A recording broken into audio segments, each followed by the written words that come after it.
Rich Dad, Poor Dad. Written by Robert Kiyosaki with Sharon L. Lecter, CPA. And read by Stephen Hoy. Featuring an introduction by Robert Kiyosaki.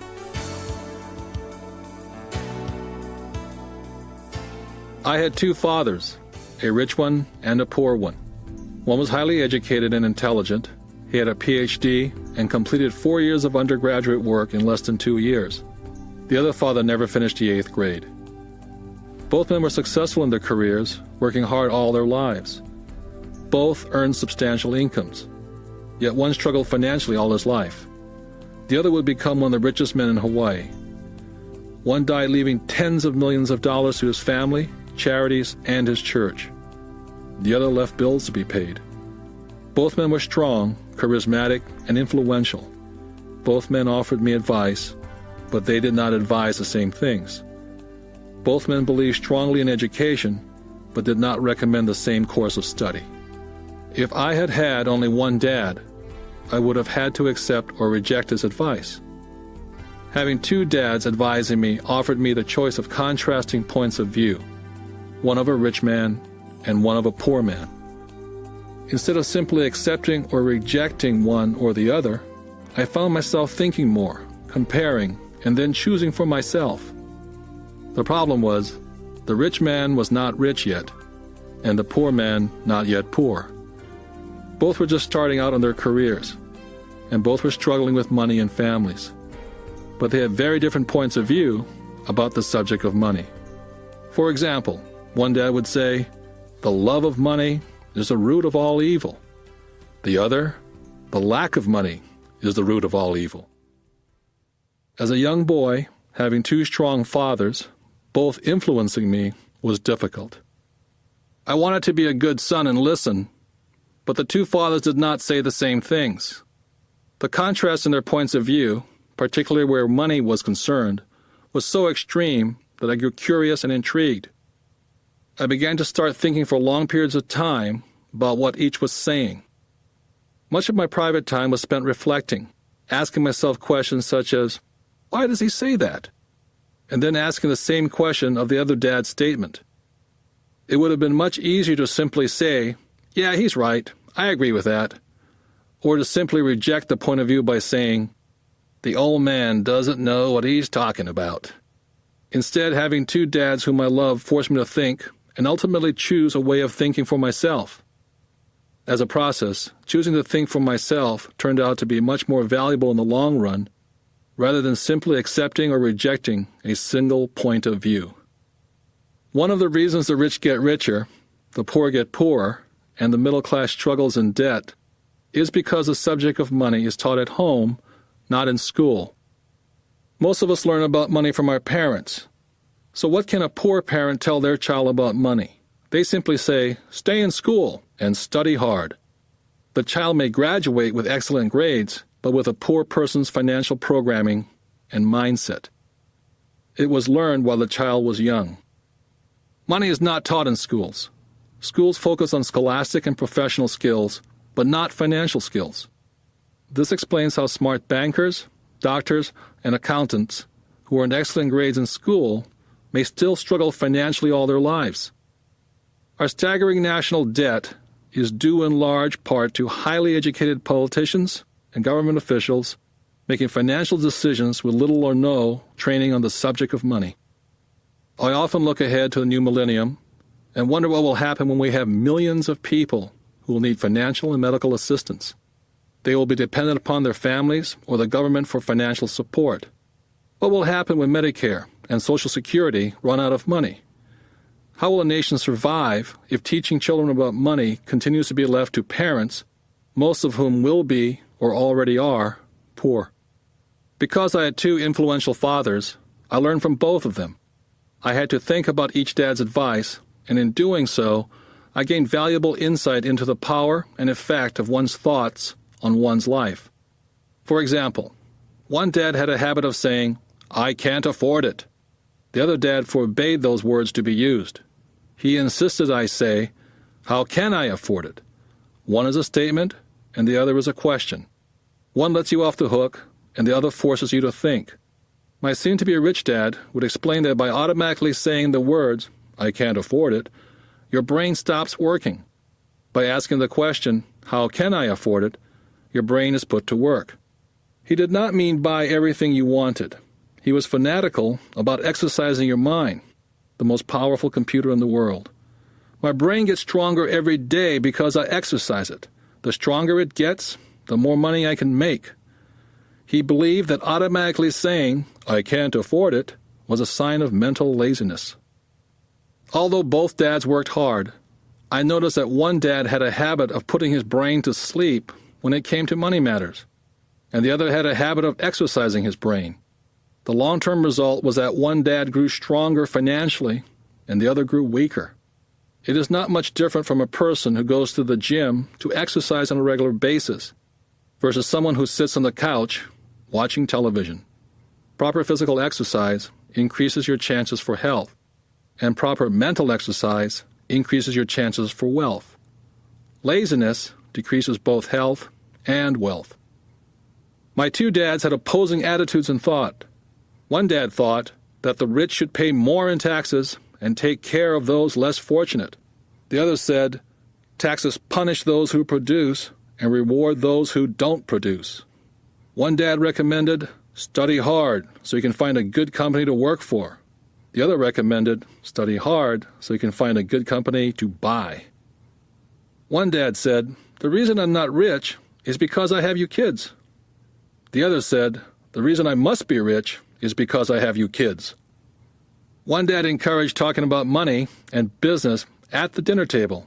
The other forbade the subject of money to be discussed over a meal. One said, when it comes to money, play it safe and don't take risks.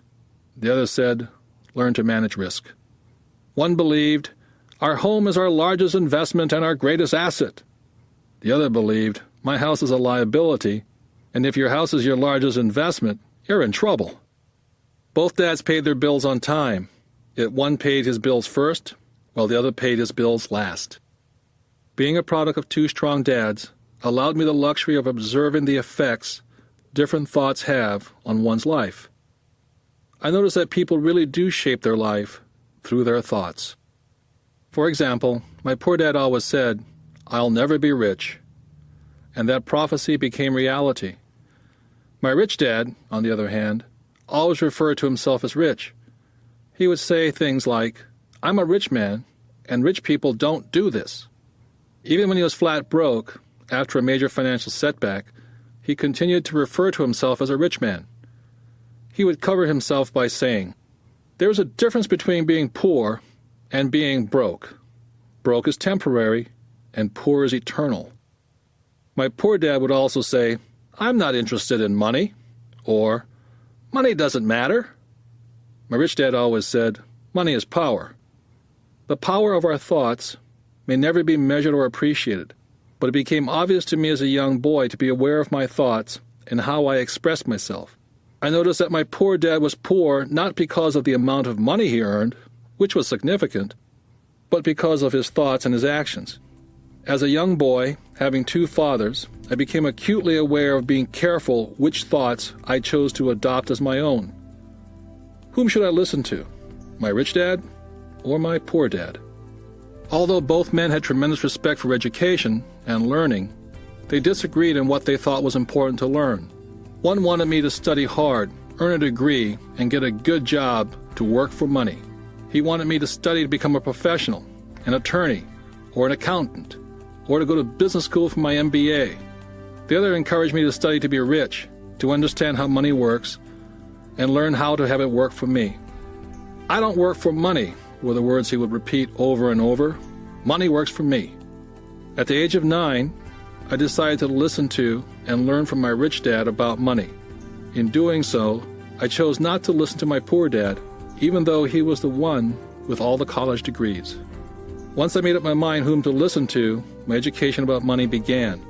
My rich dad taught me over a period of 30 years, until I was age 39.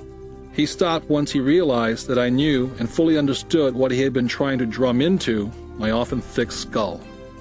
Money is one form of power, but what is more powerful is financial education. Money comes and goes. But if you have the education about how money works, you gain power over it and can begin building wealth.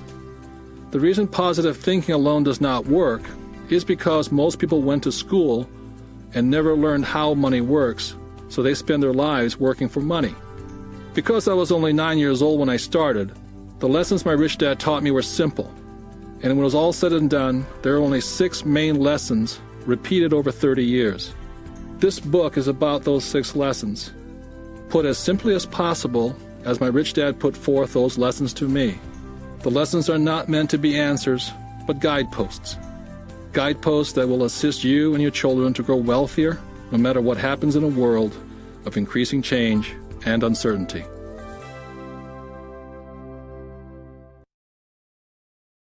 Dad, can you tell me how to get rich? My dad put down the evening paper. Why do you want to get rich, son? Because today Jimmy's mom drove up in their new Cadillac and they were going to their beach house for the weekend. He took 3 of his friends, but Mike and I weren't invited. They told us we weren't invited because we were poor kids. They did? My dad asked incredulously. Yeah, they did, I replied in a hurt tone. My dad silently shook his head, pushed his glasses up the bridge of his nose, and went back to reading his paper. I stood waiting for an answer. The year was 1956. I was 9 years old. By some twist of fate, I attended the same public school where the rich people sent their kids. We were primarily a sugar plantation town. The managers of the plantation and the other affluent people of the town, such as doctors, business owners, and bankers, sent their children to this school, grades 1 to 6. After grade 6, their children were generally sent off to private schools. Because my family lived on one side of the street, I went to this school. Had I lived on the other side of the street, I would have gone to a different school with kids from families more like mine. After grade 6, these kids and I would go on to the public intermediate and high school. There was no private school for them or for me. My dad finally put down the paper. Well, son, he began slowly, if you want to be rich, you have to learn to make money. How do I make money? I asked. Well, use your head, son, he said, smiling. Which really meant, that's all I'm going to tell you, or, I don't know the answer, so don't embarrass me. The next morning I told my best friend Mike what my dad had said. As best I could tell, Mike and I were the only poor kids in this school. Mike was like me in that he was in this school by a twist of fate. Someone had drawn a jog in the line for the school district, and we wound up in school with the rich kids. So what do we do to make money? Mike asked. I don't know, I said. But do you want to be my partner? He agreed. And so on that Saturday morning, Mike became my first business partner. We spent all morning coming up with ideas on how to make money. Finally, that afternoon, a bolt of lightning came through our heads. It was an idea that Mike had gotten from a science book he'd read. Excitedly, we shook hands, and the partnership now had a business. For the next several weeks, Mike and I ran around our neighborhood, knocking on doors and asking our neighbors if they'd save their toothpaste tubes for us. With puzzled looks, most adults consented with a smile. Some asked us what we were doing, to which we replied, "We can't tell you. It's a business secret." My mom grew distressed as the weeks wore on. We had selected a site next to her washing machine as the place we would stockpile our raw materials. In a brown cardboard box that one time held ketchup bottles, our little pile of used toothpaste tubes began to grow. One day my dad drove up to see 2 9-year-old boys in the driveway with a production line operating at full speed. Fine white powder everywhere. On a long table were small milk cartons from school, and our family's hibachi grill was glowing with red-hot coals at maximum heat. Dad walked up cautiously, having to park the car at the base of the driveway, since the production line blocked the carport. As he got closer, he saw a steel pot sitting on top of the coals, with the toothpaste tubes being melted down. In those days, toothpaste did not come in plastic tubes. The tubes were made of lead. So once the paint was burned off, the tubes were dropped in the small steel pot, melted until they became liquid, and with my mom's pot holders, we were pouring the lead through a small hole in the top of the milk cartons. The milk cartons were filled with plaster of Paris. The white powder everywhere was the plaster before we mixed it with water. The milk cartons were the outer containers for plaster of Paris molds. My dad watched as we carefully poured the molten lead through a small hole in the top of the plaster of Paris cube. "What are you boys doing?"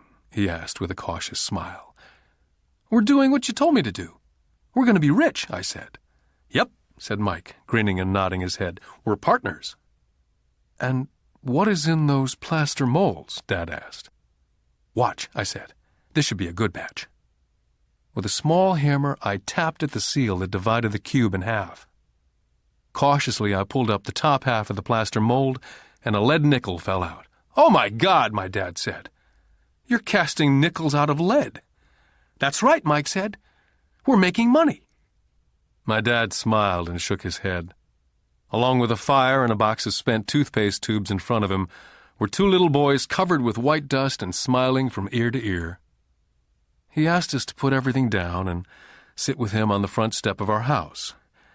With a smile, he gently explained what the word counterfeiting meant. Our dreams were dashed. "You mean this is illegal?" asked Mike. "Yes, it is illegal," my dad said gently. "But you boys have shown great creativity and original thought. Keep going. I'm really proud of you." Disappointed, Mike and I sat in silence for about 20 minutes before we began cleaning up our mess. The business was over on opening day. Sweeping the powder up, I looked at Mike and said, "I guess Jimmy and his friends are right. We are poor." My father was just leaving as I said that. "Boys," he said, "you're only poor if you give up. The most important thing is that you did something. Most people only talk and dream of getting rich. You've done something.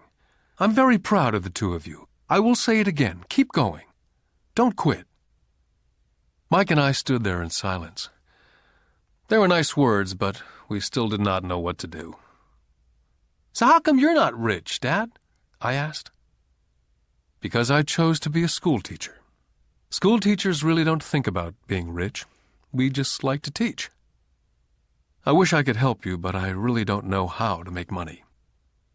Mike and I turned and continued our cleanup. "I know," said my dad. "If you boys want to learn how to be rich, don't ask me. Talk to your dad, Mike." "My dad?" asked Mike with a scrunched-up face. "Yeah, your dad," repeated my dad with a smile. "Your dad and I have the same banker, and he raves about your father. He's told me several times that your father is brilliant when it comes to making money. He seems to be building an empire, and I suspect in a few years he will be a very rich man." With that, Mike and I got excited again. With new vigor, we began cleaning up the mess caused by our now-defunct first business. As we were cleaning, we made plans on how and when to talk to Mike's dad. The problem was that Mike's dad worked long hours and often did not come home until late. His father owned warehouses, a construction company, a chain of stores, and 3 restaurants. It was the restaurants that kept him out late. Mike caught the bus home after we had finished cleaning up. He was going to talk to his dad when he got home that night and ask him if he would teach us how to become rich. Mike promised to call as soon as he talked to his dad, even if it was late. The phone rang at 8:30 p.m. Mike's dad had agreed to meet with Mike and me. At 7:30 Saturday morning, I caught the bus to the poor side of town. Michael and I met with his dad that morning at 8 o'clock. He was already busy and had been at work for more than an hour. His construction supervisor was just leaving in his pickup truck as I walked up to his simple, small, and tidy home. Mike met me at the door. "Dad's on the phone, and he said to wait on the back porch," Mike said as he opened the door. The old wooden floor creaked as I stepped across the threshold of this aging house. There was a cheap mat just inside the door. That mat was there to hide the years of wear from countless footsteps that the floor had supported. Although clean, it needed to be replaced. I felt claustrophobic as I entered the narrow living room, which was filled with old, musty, overstuffed furniture that today would be collector's items. Sitting on the couch were 2 women, a little older than my mom. Across from the women sat a man in workman's clothes. They smiled as Mike and I walked past them, heading for the kitchen, which led to the porch that overlooked the backyard. I smiled back shyly. Who are those people? I asked. Oh, they work for my dad. The older man runs his warehouses, and the women are the managers of the restaurants. And you saw the construction supervisor who's working on a road project about 50 miles from here. His other supervisor, who's building a tract of houses, had already left before you got here. Does this go on all the time? I asked. Not always, but quite often, said Mike, smiling as he pulled up a chair to sit down next to me. I asked him if he'd teach us to make money, Mike said. Oh? And what did he say to that? I asked with cautious curiosity. Well, he had a funny look on his face at first, and then he said he would make us an offer. Oh, I said, rocking my chair back against the wall. I sat there perched on two rear legs of the chair. Mike did the same thing. Suddenly, Mike's dad burst through the rickety screen door and onto the porch. Mike and I jumped to our feet, not out of respect, but because we were startled. Ready, boys? Mike's dad asked, as he pulled up a chair to sit down with us. We nodded our heads as we pulled our chairs away from the wall to sit in front of him. He was a big man, about 6 feet tall and 200 pounds. Mike says that you want to learn how to make money. Is that correct, Robert? I nodded my head quickly, but with a little intimidation. He had a lot of power behind his words and smile. Okay, here's my offer. I'll teach you, but I won't do it classroom style. You work for me, and I'll teach you. You don't work for me, I don't teach you. I can teach you faster if you work, and I'm wasting my time if you just want to sit and listen like you do in school. That's my offer. Take it or leave it. May I ask a question first? I asked. Nope, take it or leave it. I've got too much work to do to waste my time. If you can't make up your mind decisively, then you'll never learn to make money anyway. Take it, I said. Take it, said Mike. Good, said Mike's dad. Mrs. Martin will be by in 10 minutes. After I'm through with her, you ride with her to my superette, and you can begin working. I'll pay you 10 cents an hour, and you will work for 3 hours every Saturday. But I have a softball game today, I said. Mike's dad lowered his voice to a stern tone. Take it or leave it, he said. I'll take it, I replied, choosing to work and learn instead of playing softball. By 9 a.m. on a beautiful Saturday morning, Mike and I were working for Mrs. Martin. She was a kind and patient woman. She always said that Mike and I reminded her of her 2 sons who were grown and gone. Although kind, she believed in hard work, and she kept us working. She was a taskmaster. We spent 3 hours taking canned goods off the shelves, and with a feather duster, brushing each can to get the dust off, and then restacking them neatly. It was excruciatingly boring work. For 3 weeks, Mike and I reported to Mrs. Martin and worked our 3 hours. By noon, our work was over, and she dropped 3 little dimes in each of our hands. Now, even at the age of 9 in the mid-50s, 30 cents was not too exciting. Comic books cost 10 cents back then, so I usually spent my money on comic books and went home. By Wednesday of the 4th week, I was ready to quit. I had agreed to work only because I wanted to learn to make money from Mike's dad. And now I was a slave for 10 cents an hour. On top of that, I had not seen Mike's dad since that first Saturday. I'm quitting, I told Mike at lunchtime. The school lunch was miserable. School was boring, and now I didn't even have my Saturdays to look forward to. But it was the 30 cents that really got to me. Mike smiled. Dad said this would happen. He said to meet with him when you were ready to quit. What? I said indignantly. He's been waiting for me to get fed up? Sort of, Mike said. Dad's kind of different. He teaches differently from your dad. Your mom and dad lecture a lot. My dad is quiet and a man of few words. You just wait till this Saturday. I'll tell him you're ready. You mean I've been set up? No, not really, but maybe. Dad will explain on Saturday. I was ready to face him, and I was prepared. Even my real dad was angry with him. My real dad, the one I call the poor one, thought that my rich dad was violating child labor laws and should be investigated. My educated dad told me to demand what I deserve, at least 25 cents an hour. My poor dad told me that if I didn't get a raise, I was to quit immediately. At 8 o'clock Saturday morning, I was going through the same rickety door of Mike's house. Take a seat and wait in line, Mike's dad said as I entered. He turned and disappeared into his little office next to a bedroom. I looked around the room and didn't see Mike anywhere. Feeling awkward, I cautiously sat down next to the same two women who were there 4 weeks earlier. They smiled and slid across the couch to make room for me. 45 minutes went by and I was steaming. The two women had met with him and left 30 minutes earlier.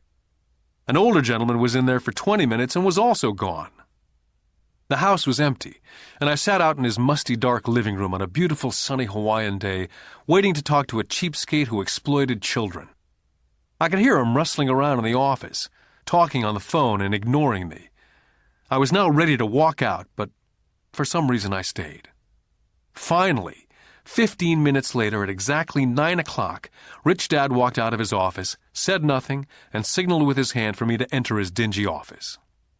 "I understand you want a raise or you're going to quit," Rich Dad said as he swiveled in his office chair. "Well, you're not keeping your end of the bargain," I blurted out, nearly in tears. It was really frightening for a 9-year-old boy to confront a grown-up. "You said that you'd teach me if I worked for you." "Well, I've worked for you. I've worked hard.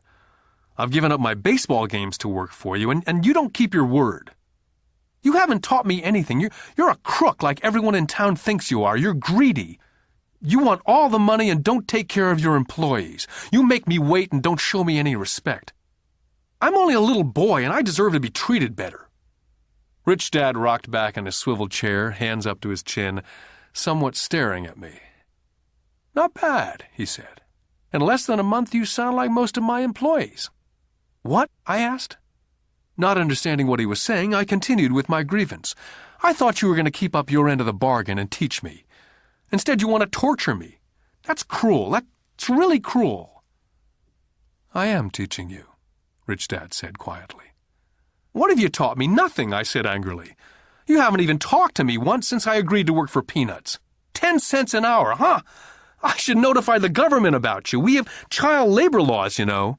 My dad works for the government, you know." "Wow," said Rich Dad. "Now you sound like most of the people who used to work for me. People I've either fired or they've quit." "So what do you have to say?" I demanded, feeling pretty brave for a little kid. "How do you know that I've not taught you anything?" asked Rich Dad calmly. "Well, you've never talked to me. I've worked for 3 weeks and you've not taught me anything," I said with a pout. "Does teaching mean talking or a lecture?" Rich Dad asked. "Well, yes," I replied.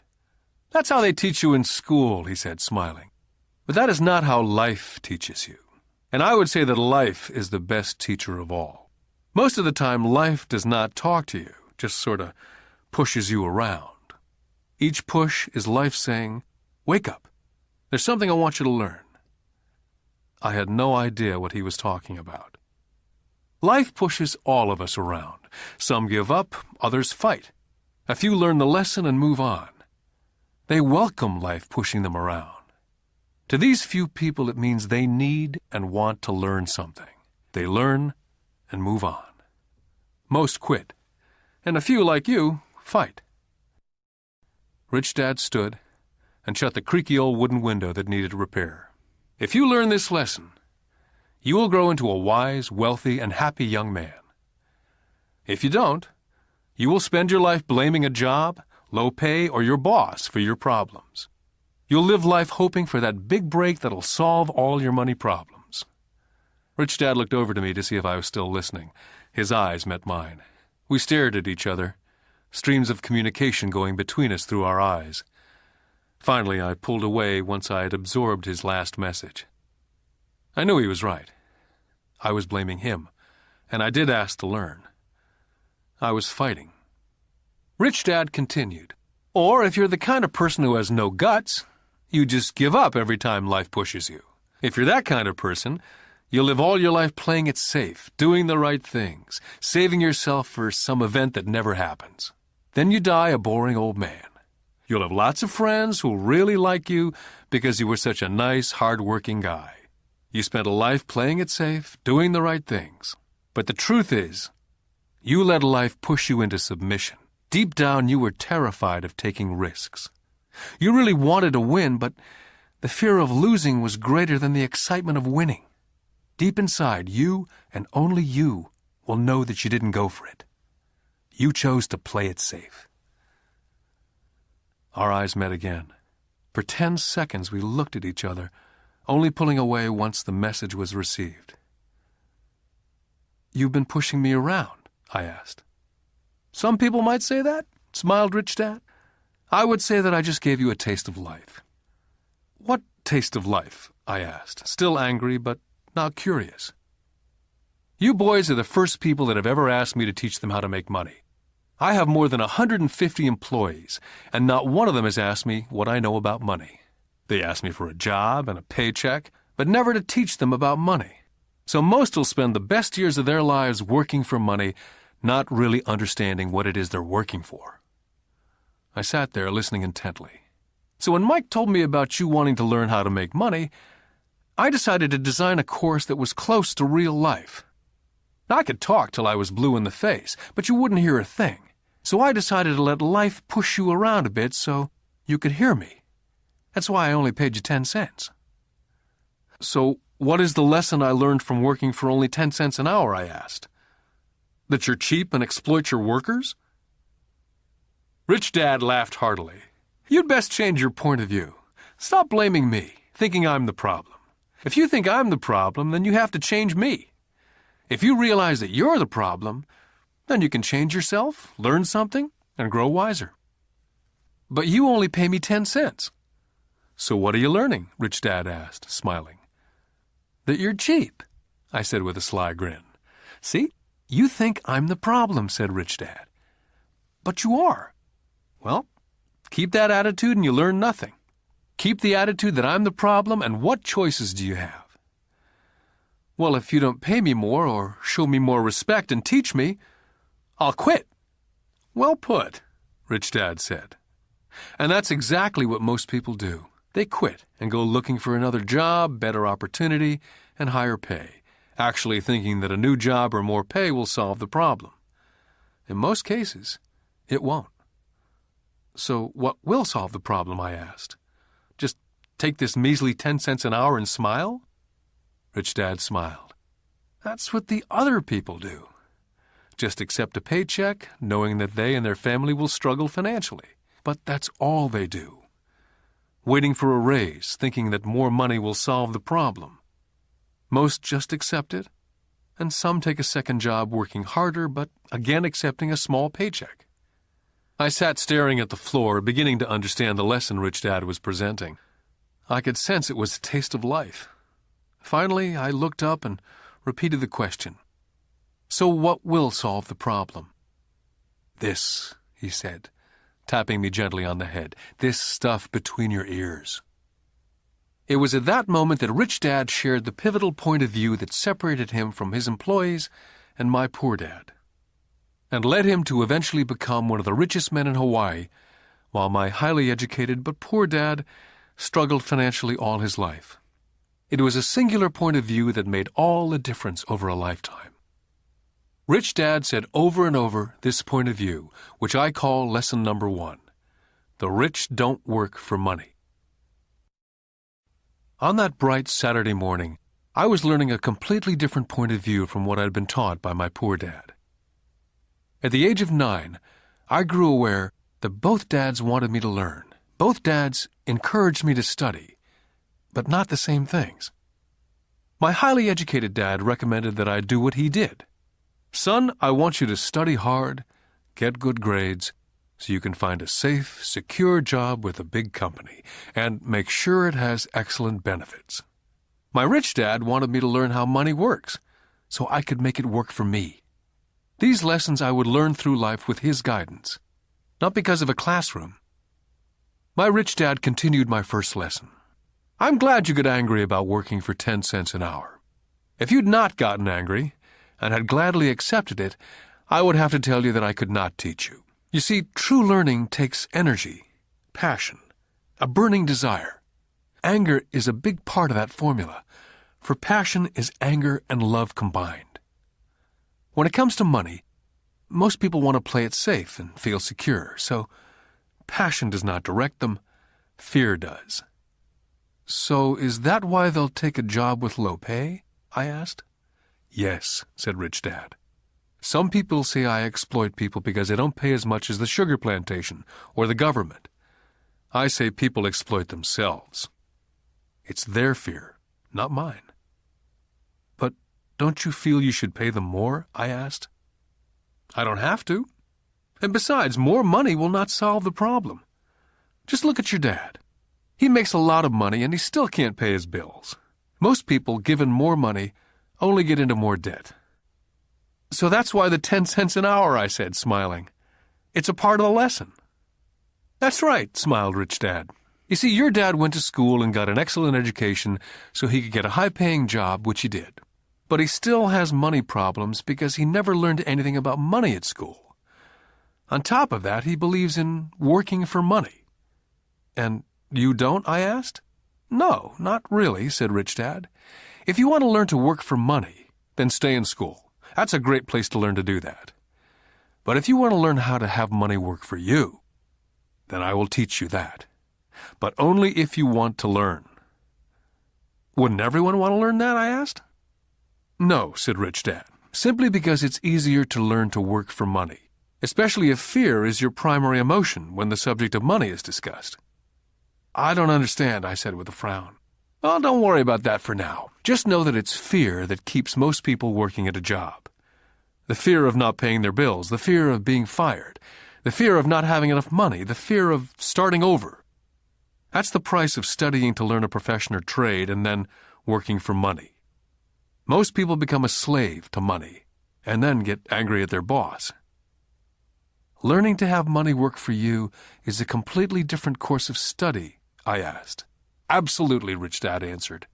Absolutely. We sat in silence. My friends would have been just starting their Little League baseball game. But for some reason I was now thankful I'd decided to work for 10 cents an hour. I sensed that I was about to learn something my friends would not learn in school. Ready to learn? Asked Rich Dad. Absolutely, I said with a grin. I've kept my promise. I've been teaching you from afar, my Rich Dad said. At 9 years old, you've gotten a taste of what it feels like to work for money. Just multiply your last month by 50 years, and you'll have an idea of what most people spend their life doing. I don't understand, I said. How did you feel waiting in line to see me? Once to get hired and once to ask for more money. Terrible, I said. If you choose to work for money, that is what life is like for many people, said Rich Dad. And how did you feel when Mrs. Martin dropped 3 dimes in your hand for 3 hours' work? I felt like it wasn't enough.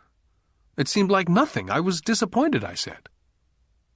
And that is how most employees feel when they look at their paychecks, especially after all the tax and other deductions are taken out. At least you got 100%. You mean most workers don't get paid everything? I asked with amazement. Heavens, no, said Rich Dad. The government always takes its share first. How do they do that? I asked. Taxes, said Rich Dad. You're taxed when you earn, you're taxed when you spend, you're taxed when you save, you're taxed when you die. Why do people let the government do that to them? The rich don't, said Rich Dad with a smile. The poor and the middle class do. I'll bet you that I earn more than your dad, yet he pays more in taxes. How can that be? I asked. As a 9-year-old boy, that made no sense to me. Why would someone let the government do that to them? Rich Dad sat there in silence. I guess he wanted me to listen instead of jabber away at the mouth. Finally, I calmed down. I did not like what I had heard. I knew my dad complained constantly about paying so much in taxes, but really did nothing about it. Was that life pushing him around? Rich Dad rocked slowly and silently in his chair, just looking at me. Ready to learn? He asked. I nodded my head slowly. Learning how to have money work for you is a lifetime study. Most people go to college for 4 years and their education ends. I already know that my study of money will continue over a lifetime simply because the more I find out, the more I find out I need to know. Most people never study the subject. They go to work, get their paycheck, balance their checkbooks, and that's it. On top of that, they wonder why they have money problems. Then they think that more money will solve the problem. Few realize that it's their lack of financial education that is the problem. So, my dad has tax problems because he doesn't understand money? I asked, confused. Look, said Rich Dad, Taxes are just one small section on learning how to have money work for you. Today, I just wanted to find out if you still have the passion to learn about money. Most people don't. They want to go to school, learn a profession, have fun at their work, and earn lots of money. One day they wake up with big money problems, and then they can't stop working. That's the price of only knowing how to work for money, instead of studying how to have money work for you. So, do you still have the passion to learn? Asked Rich Dad. I nodded my head. Good, said Rich Dad. Now get back to work. This time I will pay you nothing. What? I asked in amazement. You heard me. Nothing. You'll work the same 3 hours every Saturday, but this time you will not be paid 10 cents an hour. You said you wanted to learn to not work for money, so I'm not going to pay you anything. I couldn't believe what I was hearing. I've already had this conversation with Mike. He's already working, dusting, and stacking canned goods for free. You better hurry up and get back there. I stood there, still not believing what a raw deal I'd been handed. Here I came to ask for a raise, and now I was being told to keep working for nothing. Rich Dad tapped me on the head and said, "Use this. Now get out of here." I didn't tell my poor dad I wasn't being paid. He would not have understood, and I did not want to try to explain something that I did not yet understand myself. For 3 more weeks, Mike and I worked for 3 hours every Saturday for nothing. The work didn't bother me, and the routine got easier. It was the missed baseball games and not being able to afford to buy a few comic books that got to me. Rich Dad stopped by at noon on the 3rd week. We heard his truck pull up in the parking lot and sputter when the engine was turned off. He entered the store and greeted Mrs. Martin with a hug. After finding out how things were going in the store, he reached into the ice cream freezer, pulled out 2 bars, paid for them, and signaled to Mike and me. "Let's go for a walk, boys." We crossed the street, dodging a few cars, and walked across a large grassy field where a few adults were playing softball. Sitting down at a remote picnic table, he handed Mike and me the ice cream bars. "How's it going, boys?" "Okay," Mike said. I nodded in agreement. "Learn anything yet?" Rich Dad asked. Mike and I looked at each other, shrugged our shoulders, and shook our heads in unison. "Well, you boys had better start thinking. You're staring at one of life's biggest lessons. If you learn the lesson, you'll enjoy a life of great freedom and security. If you don't learn the lesson, you'll wind up like Mrs. Martin and most of the people playing softball in this park. They work very hard for little money, clinging to the illusion of job security, looking forward to a 3-week vacation each year and a skimpy pension after 45 years of work. Now, if that excites you, I'll give you a raise to 25 cents an hour." "But these are good, hard-working people. Are you making fun of them?" I demanded. A smile came over Rich Dad's face. "Mrs. Martin's like a mother to me, and I would never be that cruel. I may sound cruel because I'm doing my best to point something out to the two of you. I want to expand your point of view so you can see something most people never have the benefit of seeing because their vision is too narrow. Most people never see the trap they're in." Mike and I sat there uncertain of his message. He sounded cruel, yet we could sense he was desperately wanting us to know something.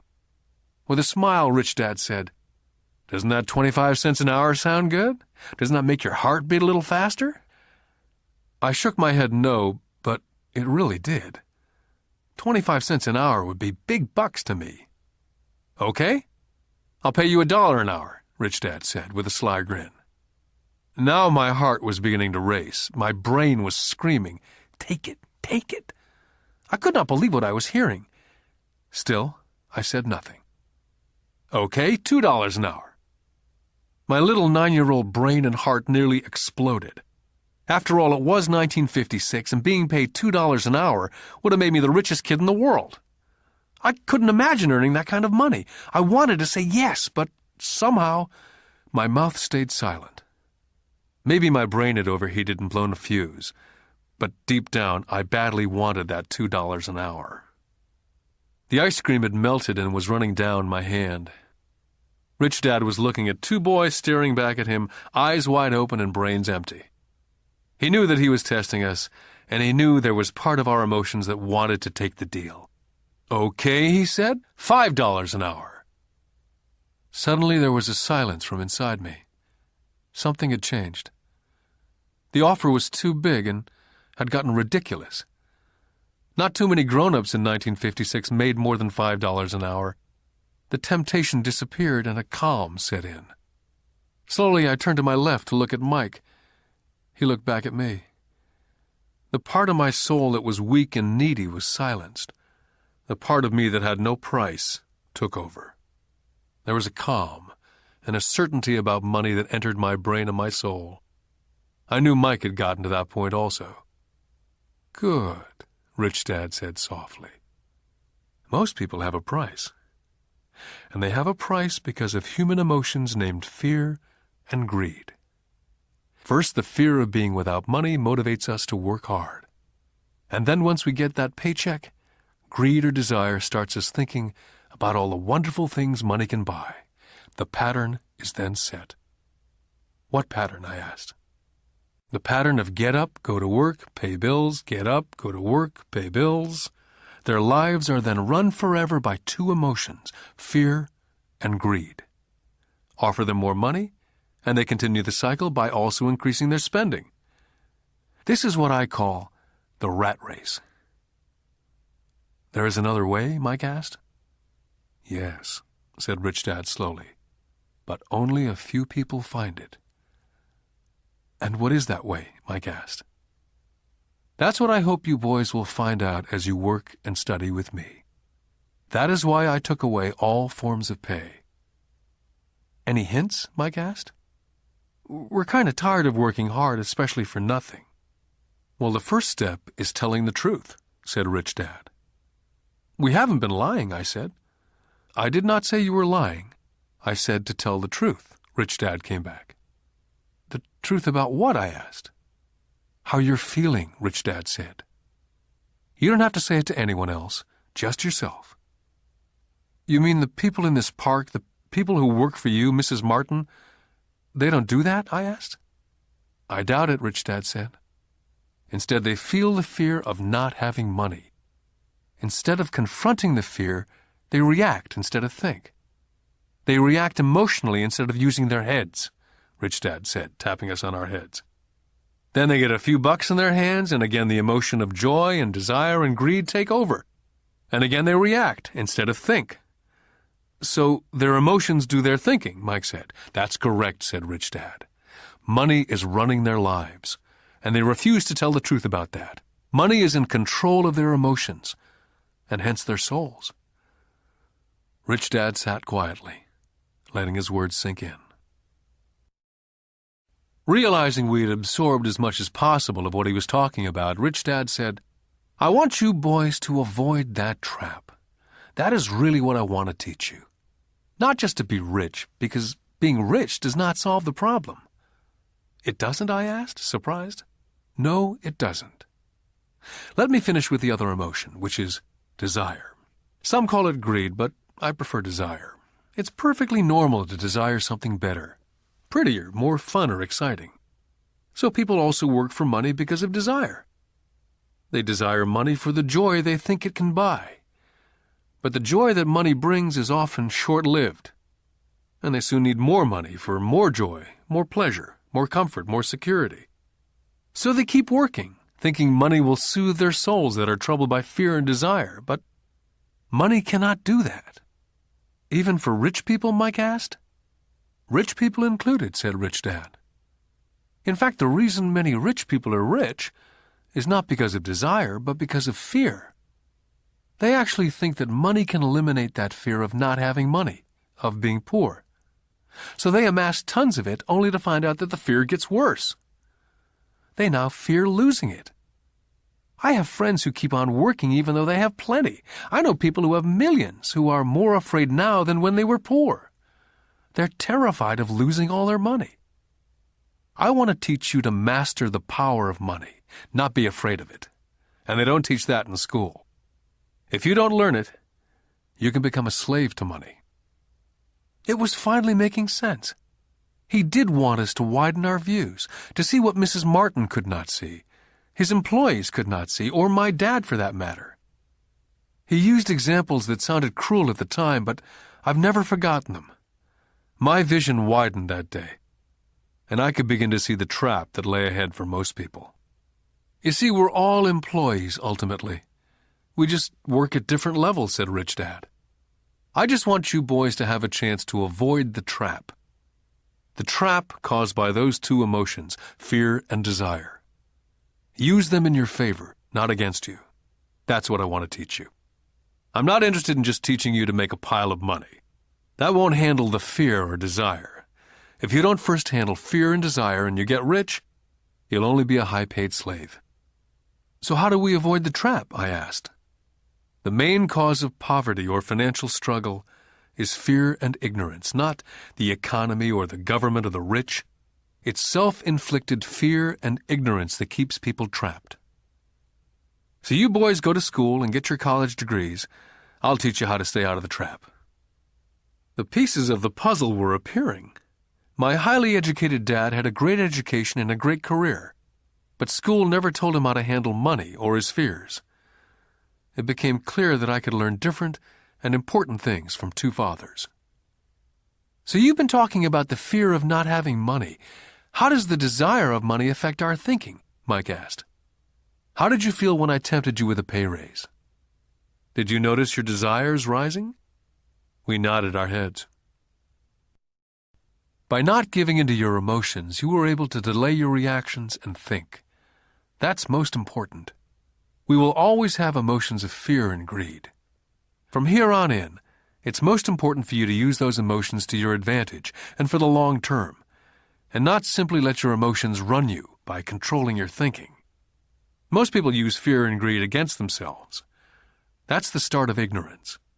Most people live their lives chasing paychecks, pay raises, and job security because of the emotions of desire and fear, not really questioning where those emotion-driven thoughts are leading them.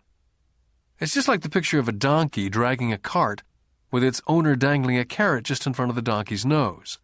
The donkey's owner may be going where he wants to go, but the donkey is chasing an illusion. Tomorrow there will only be another carrot for the donkey.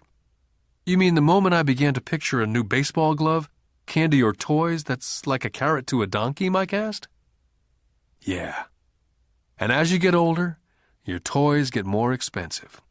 New car, boat, and a big house to impress your friends, said Rich Dad with a smile. Fear pushes you out the door, and desire calls to you, enticing you toward the rocks. That's the trap. So, what's the answer? Mike asked. What intensifies fear and desire is ignorance. That's why rich people with lots of money often have more fear the richer they get. Money is the carrot, the illusion. Rich Dad went on to explain that a human's life is a struggle between ignorance and illumination. He explained that once a person stops searching for information and knowledge of oneself, ignorance sets in. That struggle is a moment-to-moment decision to learn to open or close one's mind. Look, school is very, very important. You go to school to learn a skill or a profession so as to be a contributing member of society. Every culture needs teachers, doctors, mechanics, artists, cooks, business people, police officers, firefighters, soldiers. Schools train them so our culture can thrive and flourish, said Rich Dad. Unfortunately for many people, school is the end, not the beginning. What does ignorance have to do with greed and fear, I asked. Because it's ignorance about money that causes so much greed and so much fear, said Rich Dad. Let me give you some examples. A doctor wanting more money to better provide for his family raises his fees. By raising his fees, it makes healthcare more expensive for everyone. Now it hurts the poor people the most, so poor people have worse health than those with money. Because the doctors raise their rates, the attorneys raise their rates. Because the attorneys' rates have gone up, school teachers want a raise, which raises our taxes, and on and on and on. Soon there will be such a horrifying gap between the rich and the poor that chaos will break out, and another great civilization will collapse. Great civilizations collapsed when the gap between the haves and the have-nots was too great. America's on the same course, proving once again that history repeats itself, because we do not learn from history. We only memorize historical dates and names, not the lesson. Aren't prices supposed to go up? I asked. Not in an educated society with a well-run government. Prices should actually come down. Of course, that's often only true in theory. Prices go up because of greed and fear caused by ignorance. If schools taught people about money, there would be more money and lower prices.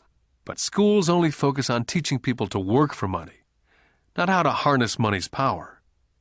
But don't we have business schools, Mike asked? Aren't you encouraging me to go to business school for my master's degree? Yes, said Rich Dad. But all too often business schools train employees who are sophisticated bean counters. Heaven forbid a bean counter takes over a business. All they do is look at the numbers, fire people, and kill the business. I know because I hire bean counters. All they think about is cutting costs and raising prices, which causes more problems. Bean counting is important. I wish more people knew it, but it too is not the whole picture, added Rich Dad angrily. So is there an answer? Asked Mike. Yes, said Rich Dad. Learn to use your emotions to think, not think with your emotions. When you boys mastered your emotions, first by agreeing to work for free, I knew there was hope. When you again resisted your emotions when I tempted you with more money, you were again learning to think in spite of being emotionally charged. That's the first step. Can you tell the difference between emotions thinking and the head thinking? Mike asked. Oh, yes, I hear it all the time, said Rich Dad.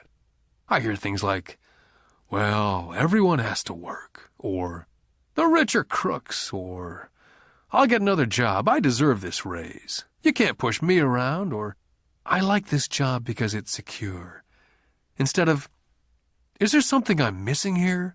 Which breaks the emotional thought and gives you time to think clearly. I must admit it was a great lesson to be getting, to know when someone was speaking out of emotions or out of clear thought. It was a lesson that served me well for life, especially when I was the one speaking out of reaction and not from clear thought. As we headed back to the store, Rich Dad explained that the rich really did make money. They did not work for it. He went on to explain that when Mike and I were casting 5-cent pieces out of lead, thinking we were making money, we were very close to thinking the way rich people think. The problem was that it was illegal for us to do it. Rich Dad went on to explain that the rich know that money is an illusion, truly like the carrot for the donkey. It's only out of fear and greed that the illusion of money is held together by billions of people thinking that money is real. Money is really made up. It was only because of the illusion of confidence and the ignorance of the masses that the house of cards stood standing. In fact, he said, in many ways the donkey's carrot was more valuable than money. As he climbed into his pickup truck outside of his little convenience store, he said, "Keep working, boys. But the sooner you forget about needing a paycheck, the easier your adult life will be. Keep using your brain. Work for free. And soon your mind will show you ways of making money far beyond what I could ever pay you. You'll begin to see opportunities right in front of you that in the past would have gone unnoticed." Mike and I picked up our things from the store and waved goodbye to Mrs. Martin. We went back to the park, to the same picnic bench, and spent several more hours thinking and talking. We spent the next week at school thinking and talking. For 2 more weeks, we kept thinking and talking and working for free. At the end of the second Saturday, I was again saying goodbye to Mrs. Martin and looking at the comic book stand with a longing gaze. The hard thing about not even getting 30 cents every Saturday was that I didn't have any money to buy comic books.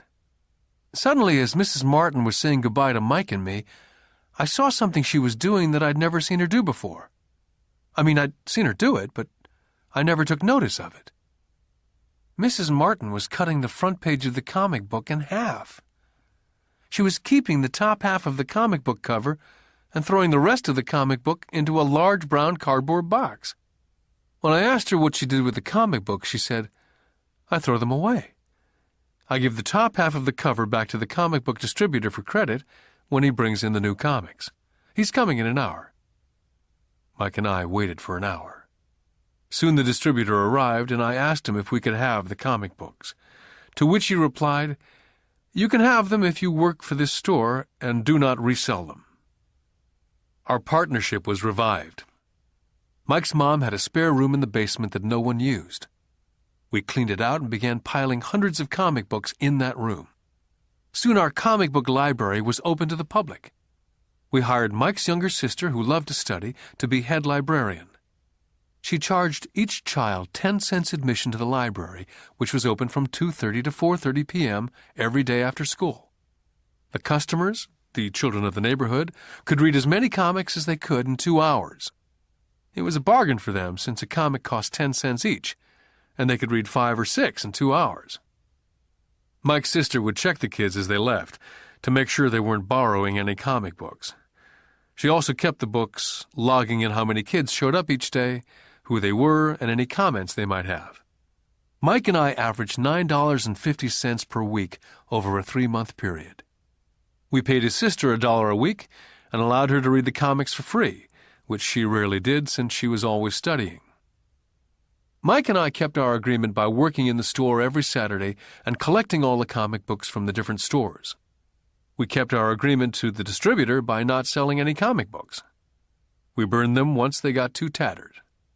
We tried opening a branch office, but we could never quite find someone as dedicated as Mike's sister we could trust. At an early age, we found out how hard it was to find good staff. 3 months after the library first opened, a fight broke out in the room. Some bullies from another neighborhood pushed their way in and started it. Mike's dad suggested we shut down the business. So our comic book business was shut down and we stopped working on Saturdays at the convenience store. Anyway, Rich Dad was excited because he had new things he wanted to teach us. He was happy because we'd learned our first lesson so well. We'd learned to have money work for us. By not getting paid for our work at the store, we were forced to use our imaginations to identify an opportunity to make money. By starting our own business, the comic book library, we were in control of our own finances, not dependent on an employer. The best part was that our business generated money for us, even when we weren't physically there. Our money worked for us. Instead of paying us money, Rich Dad had given us so much more. Lesson 2. Why Teach Financial Literacy? In 1990, my best friend Mike took over his father's empire and is in fact doing a better job than his dad did. We see each other once or twice a year on the golf course. He and his wife are wealthier than you could imagine. Rich Dad's empire is in great hands, and Mike is now grooming his son to take his place, as his dad groomed us. In 1994, I retired at the age of 47, and my wife Kim was 37. Retirement does not mean not working. To my wife and me, it means that, barring unforeseen cataclysmic changes, we can work or not work, and our wealth grows automatically, staying way ahead of inflation. I guess it means freedom. The assets are large enough to grow by themselves. It's like planting a tree. You water it for years, and then one day it doesn't need you anymore. Its roots have gone down deep enough. Then the tree provides shade for your enjoyment. Mike chose to run the empire, and I chose to retire. Whenever I speak to groups of people, they often ask what I would recommend, or what could they do? How do they get started? Is there a good book I'd recommend? What is the secret to success? I simply say to them what my rich dad said back to me when I was a little kid. If you want to be rich, you need to be financially literate. That idea was drummed into my head every time we were together.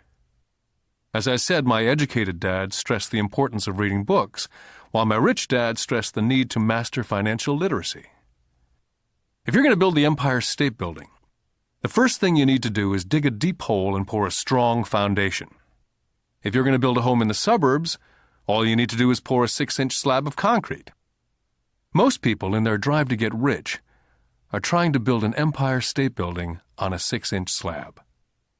Our school system, having been created in the agrarian age, believes in homes with no foundation dirt floors are still the rage. So kids graduate from school with virtually no financial foundation. One day, sleepless and deep in debt in suburbia, living the American dream, they decide that the answer to their financial problems is to find a way to get rich quick. Construction on the skyscraper begins. It goes up quickly, and soon, instead of the Empire State Building, we have the Leaning Tower of Suburbia. The sleepless nights return. As for Mike and me in our adult years, both of our choices were possible because we were taught to pour a strong financial foundation when we were just kids. Now, accounting is possibly the most boring subject in the world. It also could be the most confusing. But if you want to be rich, long term, it could be the most important subject. The question is, how do you take a boring and confusing subject and teach it to kids? The answer is, make it simple. My rich dad poured a strong financial foundation for Mike and me. Since we were just kids, he created a simple way to teach us. For years, he only drew pictures and used words. Mike and I understood the simple drawings, the jargon, the movement of money. And then in later years, Rich Dad began adding numbers. Most importantly, you must know the difference between an asset and a liability, and buy assets. If you want to be rich, this is all you need to know. It is rule number 1. It is the only rule. This may sound absurdly simple, but most people have no idea how profound this rule is. Most people struggle financially because they do not know the difference between an asset and a liability. Rich people acquire assets. The poor and middle class acquire liabilities, but they think they are assets. When Rich Dad explained this to Mike and me, we thought he was kidding. Here we were nearly teenagers and waiting for the secret to get rich, and this was his answer. It was so simple that we had to stop for a long time to think about it. If it's that simple, how come everyone's not rich? I asked. Rich Dad smiled, because people do not know the difference between an asset and a liability. I remember asking, how could adults be so silly? If it's that simple, if it's that important, why would everyone not want to find out? It took our Rich Dad only a few minutes to explain what assets and liabilities were. To teach preteen boys, Rich Dad kept everything simple, using as many pictures as possible, as few words as possible, and no numbers for years. My Rich Dad simply drew a vertical box with a line through the middle. The top half was for income, and the bottom half was for expenses. Then beneath that box, he drew another box horizontally, which he divided into a left half for assets and a right half for liabilities. The income statement, often called a profit and loss statement, measures income and expenses, money in or money out. The second set of boxes is the balance sheet. It's called that because it's supposed to balance assets against liabilities. That relationship is vital to understand. The primary cause of financial struggle is simply not knowing the difference between an asset and a liability. The cause of the confusion is found in the definition of the two words.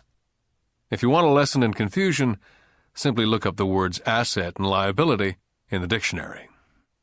So my Rich Dad simply told two young boys the following. An asset is something that puts money in my pocket. A liability is something that takes money out of my pocket. This is really all you need to know. If you want to be rich, simply spend your life buying assets. If you want to be poor or middle class, spend your life buying liabilities. It's not knowing the difference that causes most of the financial struggle in the real world. My Rich Dad then drew 3 arrows on his diagram. He explained, the arrow represents the flow of cash, or cash flow. In 80% of most families, the financial story is a story of working hard in an effort to get ahead. It's not because they don't make money, but because they spend their lives buying liabilities instead of assets. The first arrow showed the cash flow pattern of a poor person or a young person still at home. The arrow goes into the income box from a job or salary. It then continues into the expense box. Expenses include taxes, rent, and everyday living expenses. It flows out the expense box and is gone. The second arrow Rich Dad drew represented the cash flow pattern of a middle-class person. The arrow flows from a job into the income box. It then flows into the liabilities box. Most middle-class people acquire many liabilities, such as a mortgage, a car loan, and credit card debt. From the liabilities box, it flows to the expense box, where the monthly payments are made for the liabilities, as well as taxes and living expenses. From there, it flows out the expense box and is gone. The third arrow is the pattern of a wealthy person. This arrow simply flows from the asset box into the income box. The cash flow is not generated by a job or salary, but by assets. Remember, assets are things that put money in your pocket. Additionally, the rich have few expenses and liabilities, or if they do, those liabilities are more than covered by their assets. Examples such as these are oversimplified. Everyone has living expenses, the need for food, shelter, and clothing. The diagrams Rich Dad drew show the flow of cash through a poor, middle class, or wealthy person's life. It's the cash flow that tells the story. It's the story of how a person handles their money, what they do after they get the money in their hand. I cringe whenever I hear people ask me how to get rich quicker. Or how do they start? I often hear, I'm in debt, so I need to make more money. But more money will often not solve the problem. In fact, it may actually accelerate the problem. Money often makes obvious our tragic human flaws. Money often puts a spotlight on what we do not know. That's why, all too often, a person who comes into a sudden windfall of cash, let's say an inheritance, a pay raise, or lottery winnings, soon returns to the same financial mess, if not worse than the mess they were in before they received the money. Money only accentuates the cash flow pattern running in your head. If your pattern is to spend everything you get, most likely an increase in cash will just result in an increase in spending. Thus the saying, a fool and his money is one big party.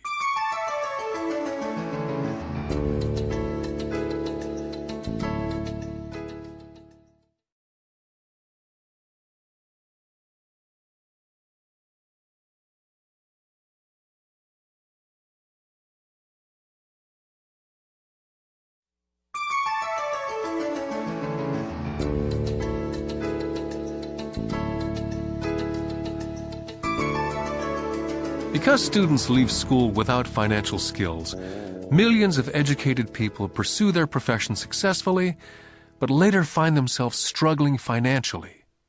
They work harder but don't get ahead. What's missing from their education is not how to make money, but how to spend money. What to do after you make it. It's called financial aptitude. What to do with the money once you make it, how to keep people from taking it from you, how long you keep it, and how hard that money works for you. Most people cannot tell why they struggle financially because they don't understand cash flow. A person can be highly educated, professionally successful, and financially illiterate. These people often work harder than they need to because they learned how to work hard, but not how to have their money work for them. The moving picture show of hard-working people has a set pattern. Recently married, the happy, highly educated young couple move in together in one of their cramped rented apartments. Immediately they realize that they're saving money because two can live as cheaply as one. The problem is, the apartment is cramped. They decide to save money to buy their dream home so they can have kids. They now have two incomes, and they begin to focus on their careers. Their incomes begin to increase. As their incomes go up, their expenses go up as well, so there is little or no money to flow into the asset box. This means the only income they get comes from their jobs. The number one expense for most people is taxes. Many people think it's income tax, but for most Americans, their highest tax is Social Security.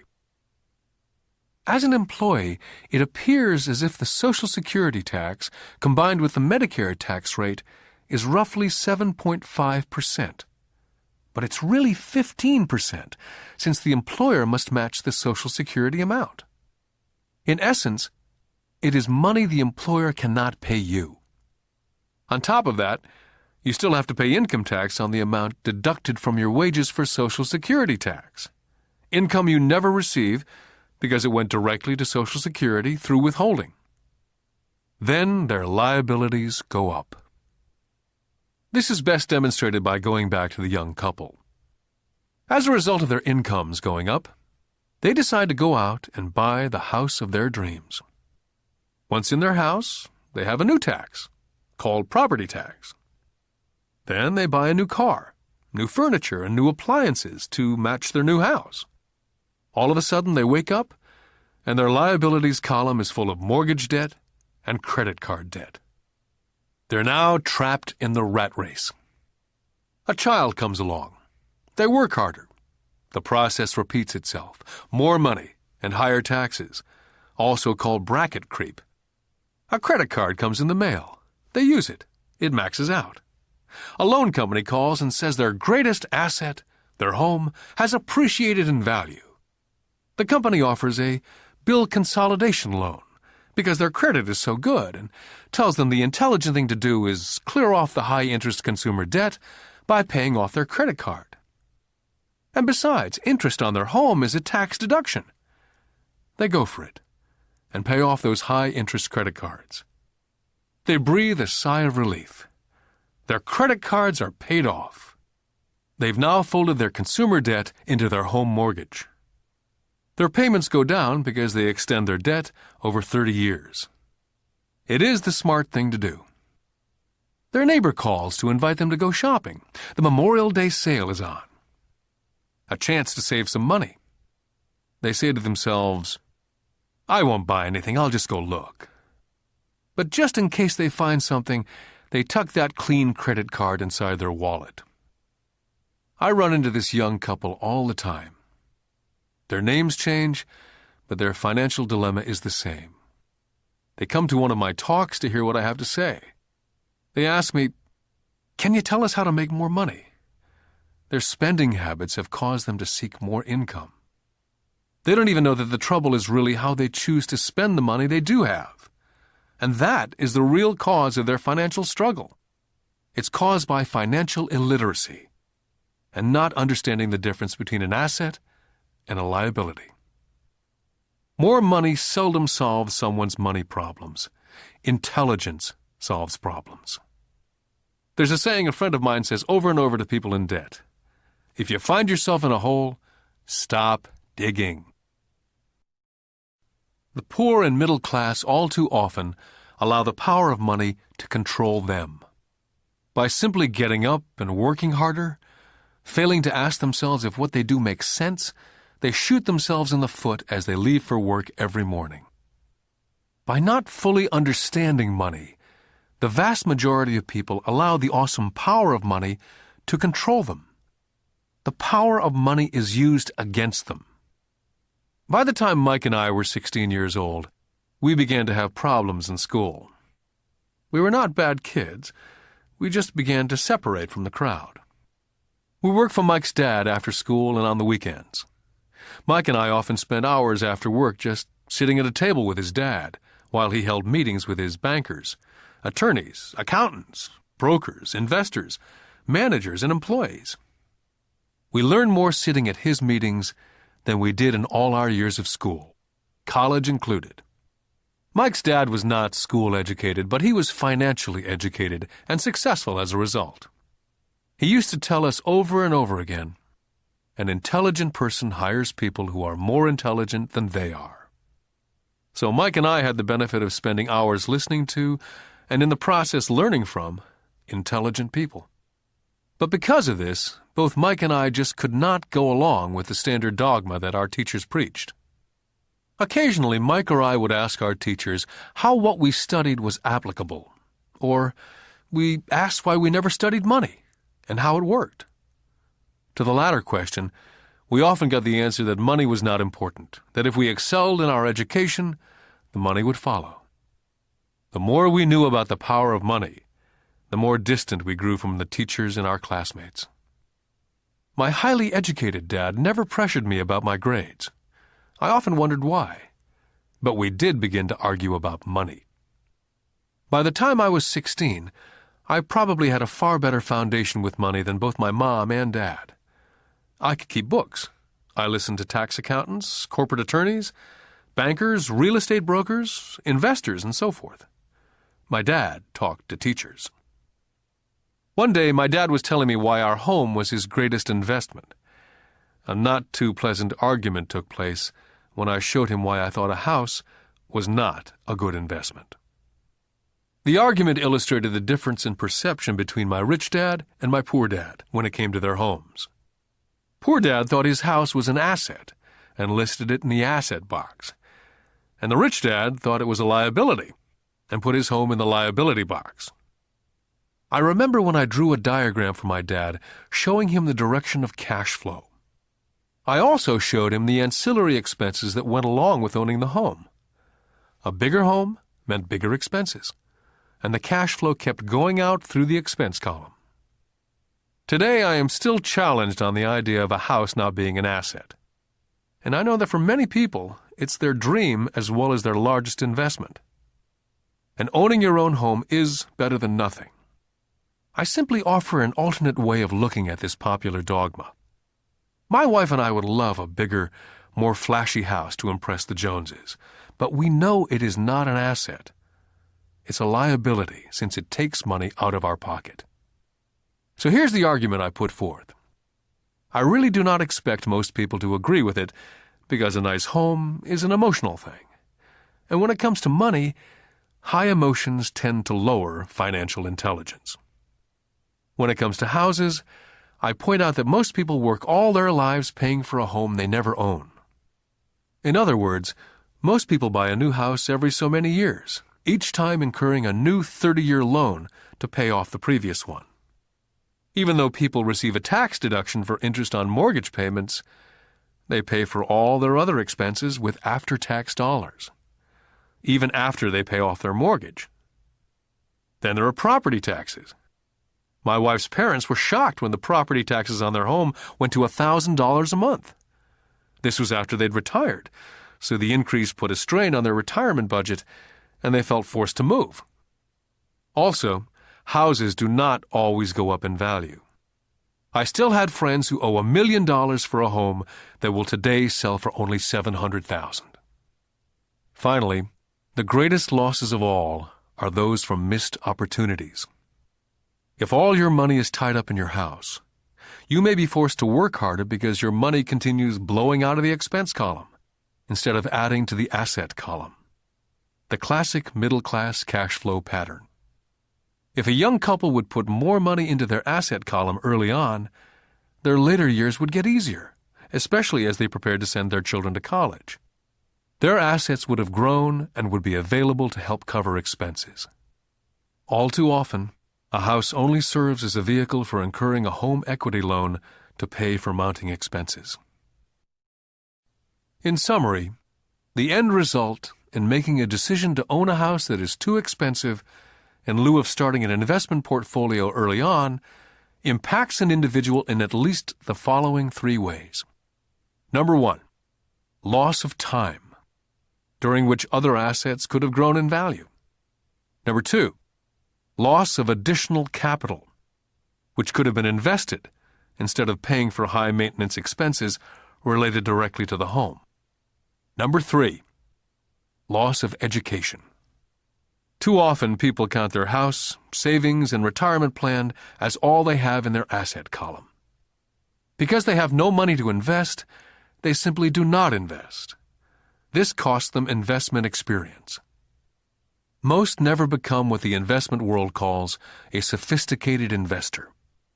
And the best investments are usually first sold to sophisticated investors, who then turn around and sell them to the people playing it safe. My educated dad's personal financial statement best demonstrates the life of someone in the rat race. His expenses seem to always keep up with his income, never allowing him to invest in assets. As a result, his liabilities, such as his mortgage and credit card debts, are larger than his assets. My rich dad's personal financial statement, on the other hand, reflects the results of a life dedicated to investing and minimizing liabilities. His assets greatly exceed his liabilities. A review of my rich dad's financial statement is why the rich get richer. The asset column generates more than enough income to cover expenses, with the balance reinvested into the asset column. the asset column continues to grow, and therefore the income it produces grows with it. The result being, the rich get richer. The middle class finds itself in a constant state of financial struggle. Their primary income is through wages. And as their wages increase, so do their taxes. Their expenses tend to increase in equal increments as their wages increase, hence the phrase, the rat race. They treat their home as their primary asset instead of investing in income-producing assets. Remember, the most important rule is to know the difference between an asset and a liability. Once you understand the difference, concentrate your efforts on only buying income-generating assets. That's the best way to get started on a path to becoming rich. Keep doing that, and your asset column will grow. Focus on keeping liabilities and expenses down. This will make more money available to continue pouring into the asset column. This pattern of treating your home as an investment, and the philosophy that a pay raise means you can buy a larger home or spend more, is the foundation of today's debt-ridden society. This process of increased spending throws families into greater debt and into more financial uncertainty, even though they may be advancing in their jobs and receiving pay raises on a regular basis. This is high-risk living caused by weak financial education. As an employee who's also a homeowner, your working efforts are generally as follows. You work for someone else. Most people, working for a paycheck, are making the owner or the shareholders richer. Your efforts and success will help provide for the owner's success and retirement. Next, you work for the government. The government takes its share from your paycheck before you even see it. By working harder, you simply increase the amount of taxes taken by the government. Most people work from January to May just for the government. And finally, you work for the bank. After taxes, your next largest expense is usually your mortgage and credit card debt. The problem with simply working harder is that each of these three levels takes a greater share of your increased efforts. You need to learn how to have your increased efforts benefit you and your family directly. Once you've decided to concentrate on minding your own business, how do you set your goals? For most people, they must keep their profession and rely on their wages to fund their acquisition of assets. As their assets grow, how do they measure the extent of their success? When does someone realize that they are rich, that they have wealth? As well as having my own definitions for assets and liabilities, I also have my own definition for wealth. Actually, I borrowed it from a man named Buckminster Fuller. Some people call him a quack, and others call him a living genius. Years ago, he got all the architects buzzing because he applied for a patent in 1961 for something called a geodesic dome. But in the application, Fuller also said something about wealth. It was pretty confusing at first, but after reading it for a while, it began to make some sense. Wealth is a person's ability to survive so many number of days forward. Or, if I stopped working today, how long could I survive? Unlike net worth, the difference between your assets and liabilities, which is often filled with a person's expensive junk and opinions of what things are worth, this definition creates the possibility for developing a truly accurate measurement.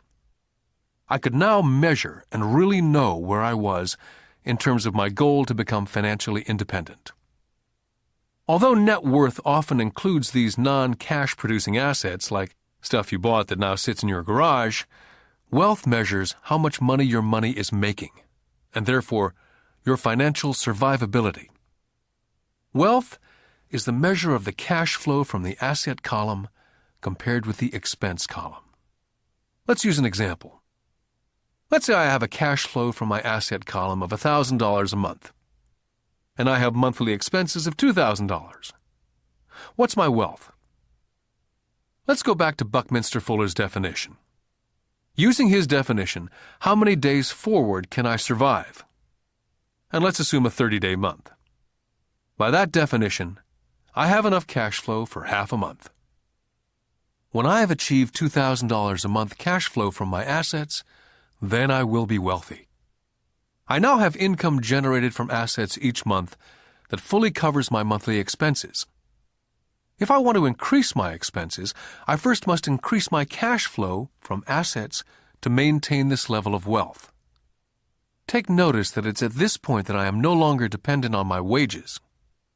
I have focused on and been successful in building an asset column that's made me financially independent. If I quit my job today, I would be able to cover my monthly expenses with the cash flow from my assets. My next goal would be to have the excess cash flow from my assets reinvested into the asset column. The more money that goes into my asset column, the more my asset column grows. The more my assets grow, the more my cash flow grows. And as long as I keep my expenses less than the cash flow from these assets, I will grow richer, with more and more income from sources other than my physical labor. As this reinvestment continues, I am well on my way to being rich. The actual definition of rich is in the eye of the beholder.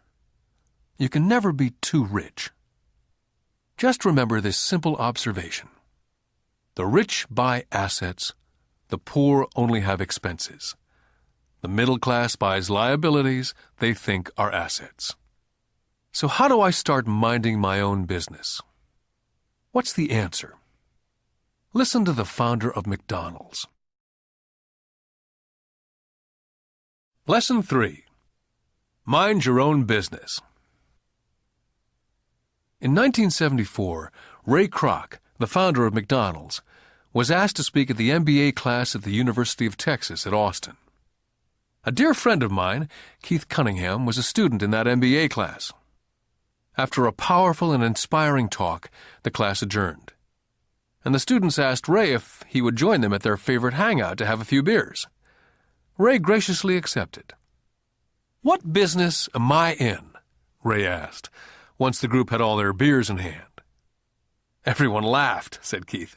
Most of the MBA students thought Ray was just fooling around.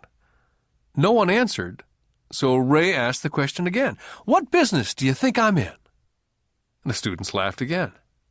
And finally, one brave soul yelled out, "Ray, who in the world does not know that you're in the hamburger business?"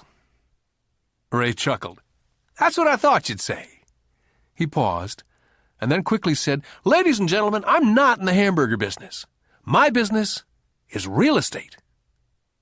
McDonald's today is the largest single owner of real estate in the world, owning even more than the Catholic Church. Today, McDonald's owns some of the most valuable intersections and street corners in America, as well as in other parts of the world. Keith said it was one of the most important lessons in his life.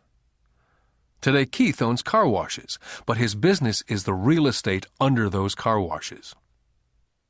The previous chapter ended with a statement illustrating that most people work for everyone but themselves. They work first for the owners of the company, then for the government through taxes, and finally for the bank that owns their mortgage. As a young boy, we did not have a McDonald's nearby. Yet my rich dad was responsible for teaching Mike and me the same lesson that Ray Kroc talked about at the University of Texas. It is secret number 3 of the rich. The secret is, mind your own business. Financial struggle is often directly the result of people working all their life for someone else. Many people will have nothing at the end of their working days. Our current educational system focuses on preparing today's youth to get good jobs by developing scholastic skills. Their lives will revolve around their wages, or, as described earlier, their income column. And after developing scholastic skills, they go on to higher levels of schooling to enhance their professional abilities. They study to become engineers, scientists, cooks, police officers, artists, writers, and so on. These professional skills allow them to enter the workforce and work for money. There's a big difference between your profession and your business. Often I ask people, "What's your business?" And they will say, "Oh, I'm a banker." Then I ask them if they own the bank, and they usually respond, No, I work there. In that instance, they've confused their profession with their business. Their profession may be a banker, but they still need their own business. Ray Kroc was clear on the difference between his profession and his business. His profession was always the same. He was a salesman. At one time he sold mixers for milkshakes, and soon thereafter he was selling hamburger franchises. But while his profession was selling hamburger franchises, his business was the accumulation of income-producing real estate. To become financially secure, a person needs to mind their own business. Your business revolves around your asset column, as opposed to your income column. As stated earlier, the number one rule is to know the difference between an asset and a liability, and to buy assets. The rich focus on their asset columns, while everyone else focuses on their income statements. That's why we hear so often, "I need a raise. If only I had a promotion. I'm going back to school to get more training so I can get a better job. I'm going to work overtime. Maybe I can get a second job. I'm quitting in 2 weeks. I found a job that pays more." In some circles, these are sensible ideas. Yet if you listen to Ray Kroc, you're still not minding your own business. These ideas all still focus on the income column, and will only help a person become more financially secure if the additional money is used to purchase income-generating assets. The primary reason the majority of the poor and middle class are fiscally conservative, which means I can't afford to take risks, is that they have no financial foundation. They have to cling to their jobs. They have to play it safe. When downsizing became the in thing to do, millions of workers found out that their largest so-called asset, their home, was eating them alive. Their asset, called a house, still cost them money every month. Their car, another asset, was eating them alive. The golf clubs in the garage that cost $1,000 were not worth $1,000 anymore. Without job security, they had nothing to fall back on. What they thought were assets could not help them survive in a time of financial crisis. So, many people have put themselves in deep financial trouble when they run short of income. To raise cash, they sell their assets. First, their personal assets can generally be sold for only a fraction of the value that's listed in their personal balance sheet. Or, if there's a gain on the sale of the assets, they're taxed on the gain. So again, the government takes its share of the gain, thus reducing the amount available to help them out of debt. That's why I say someone's net worth is often worth less than they think. Start minding your own business. Keep your daytime job, but start buying real assets, not liabilities or personal effects that have no real value once you get them home. A new car loses nearly 25% of the price you pay for it the moment you drive it off the lot. It's not a true asset, even if your banker lets you list it as one. My $400 new titanium driver was worth $150 the moment I teed off. For adults, keep your expenses low, reduce your liabilities, and diligently build a base of solid assets. For young people who've not yet left home, it's important for parents to teach them the difference between an asset and a liability. Get them to start building a solid asset column before they leave home, get married, buy a house, have kids, and get stuck in a risky financial position, clinging to a job and buying everything on credit. I see so many young couples who get married and trap themselves into a lifestyle that will not let them get out of debt for most of their working years. For most people, just as the last child leaves home, the parents realize they have not adequately prepared for retirement and they begin to scramble to put some money away. Then their own parents become ill and they find themselves with new responsibilities. So, what kind of assets am I suggesting that you or your children acquire? In my world, real assets fall into several different categories. First, businesses that do not require my presence. I own them, but they're managed or run by other people. If I have to work there, it's not a business. It becomes my job.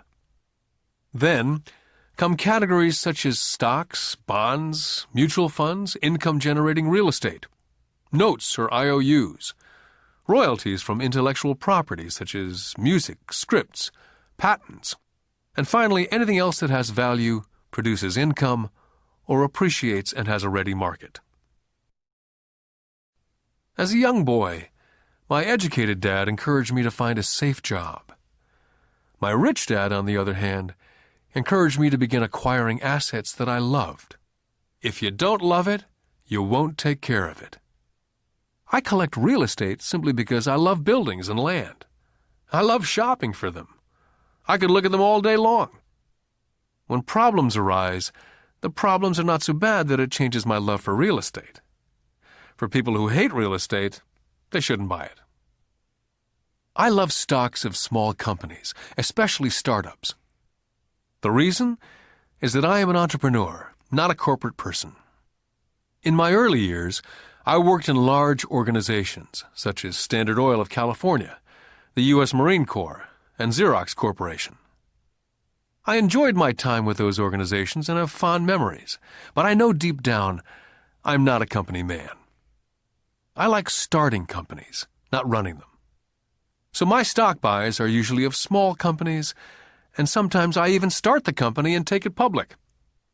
Fortunes are made in new stock issues, and I love the game. Many people are afraid of small-cap companies and call them risky, and they are. But risk is always diminished if you love what the investment is, understand it, and know the game. For years, even while I was with the Marine Corps and Xerox, I did what my rich dad recommended. I kept my daytime job, but I still minded my own business. I was active in my asset column. I traded real estate and small stocks. Rich Dad always stressed the importance of financial literacy.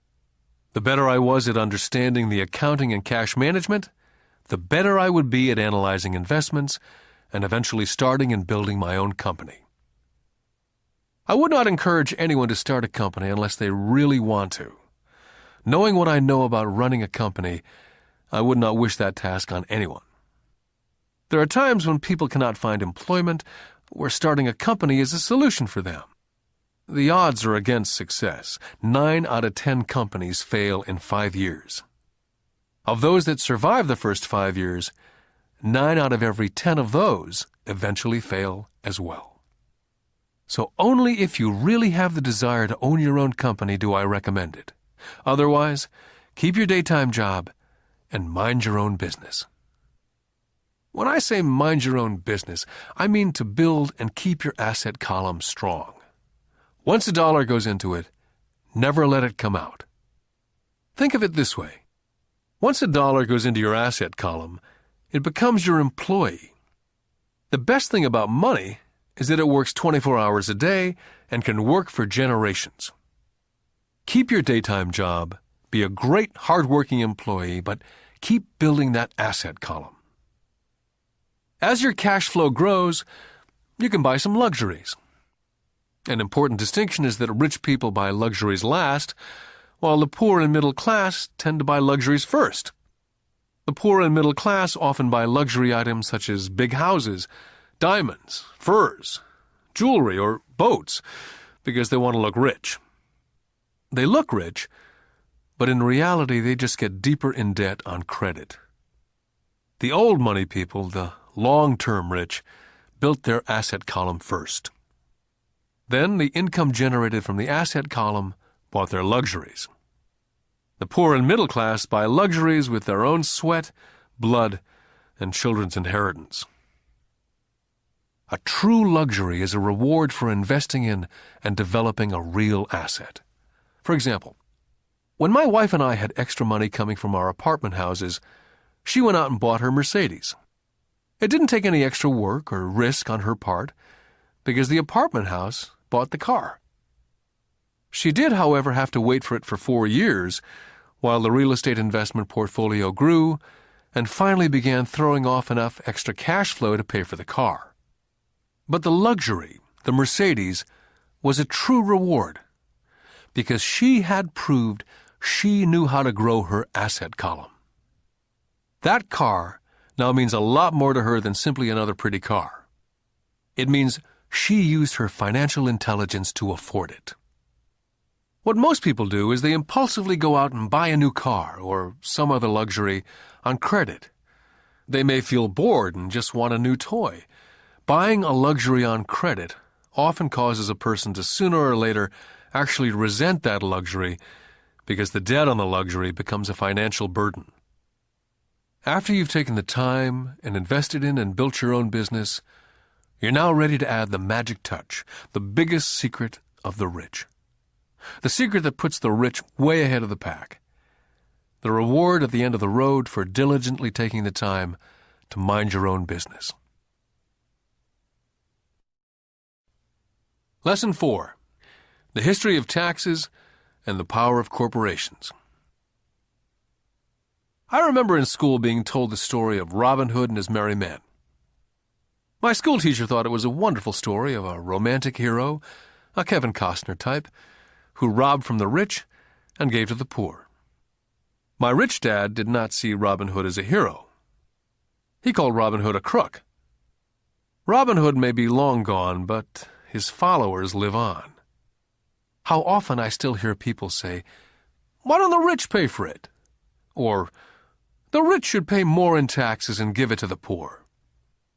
It's this idea of Robin Hood, or taking from the rich to give to the poor, that has caused the most pain for the poor and the middle class.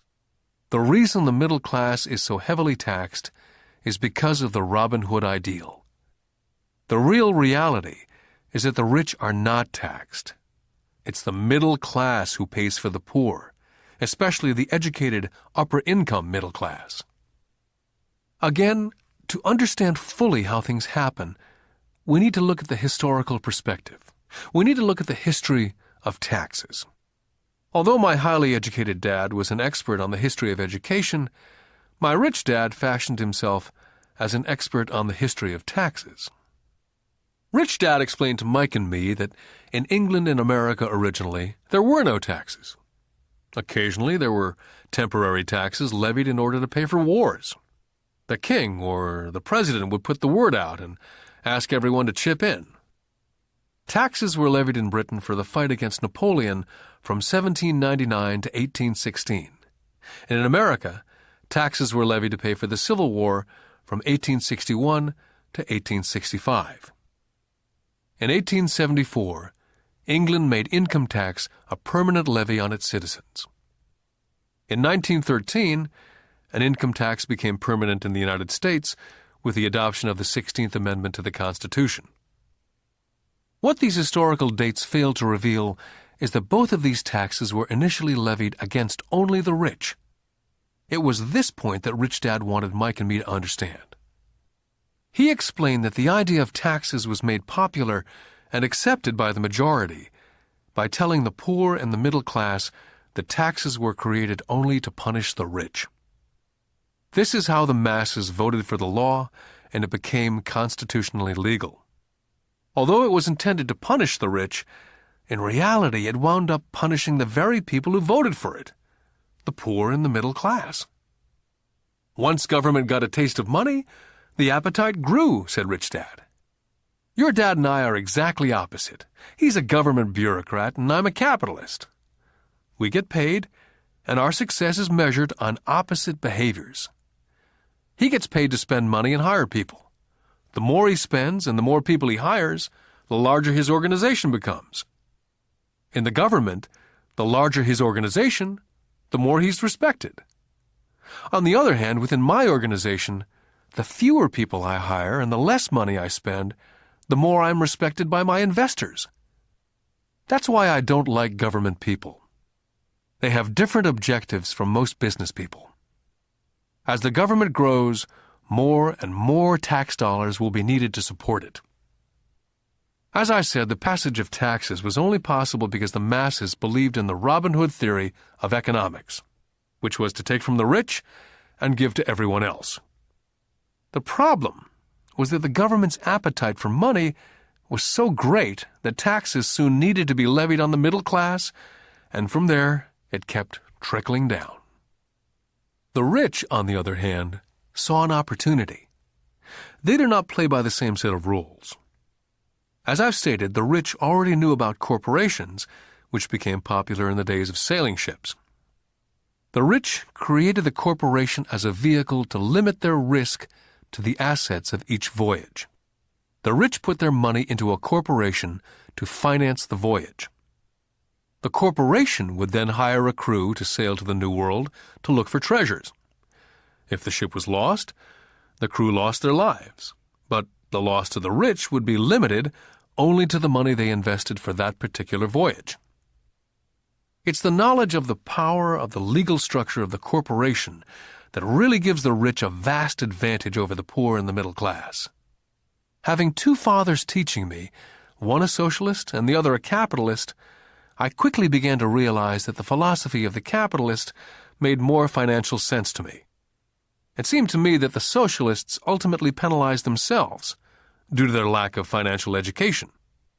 No matter what the take-from-the-rich crowd came up with, the rich always found a way to outsmart them. That is how taxes were eventually levied on the middle class. The rich outsmarted the intellectuals solely because they understood the power of money, a subject not taught in schools. How did the rich outsmart the intellectuals?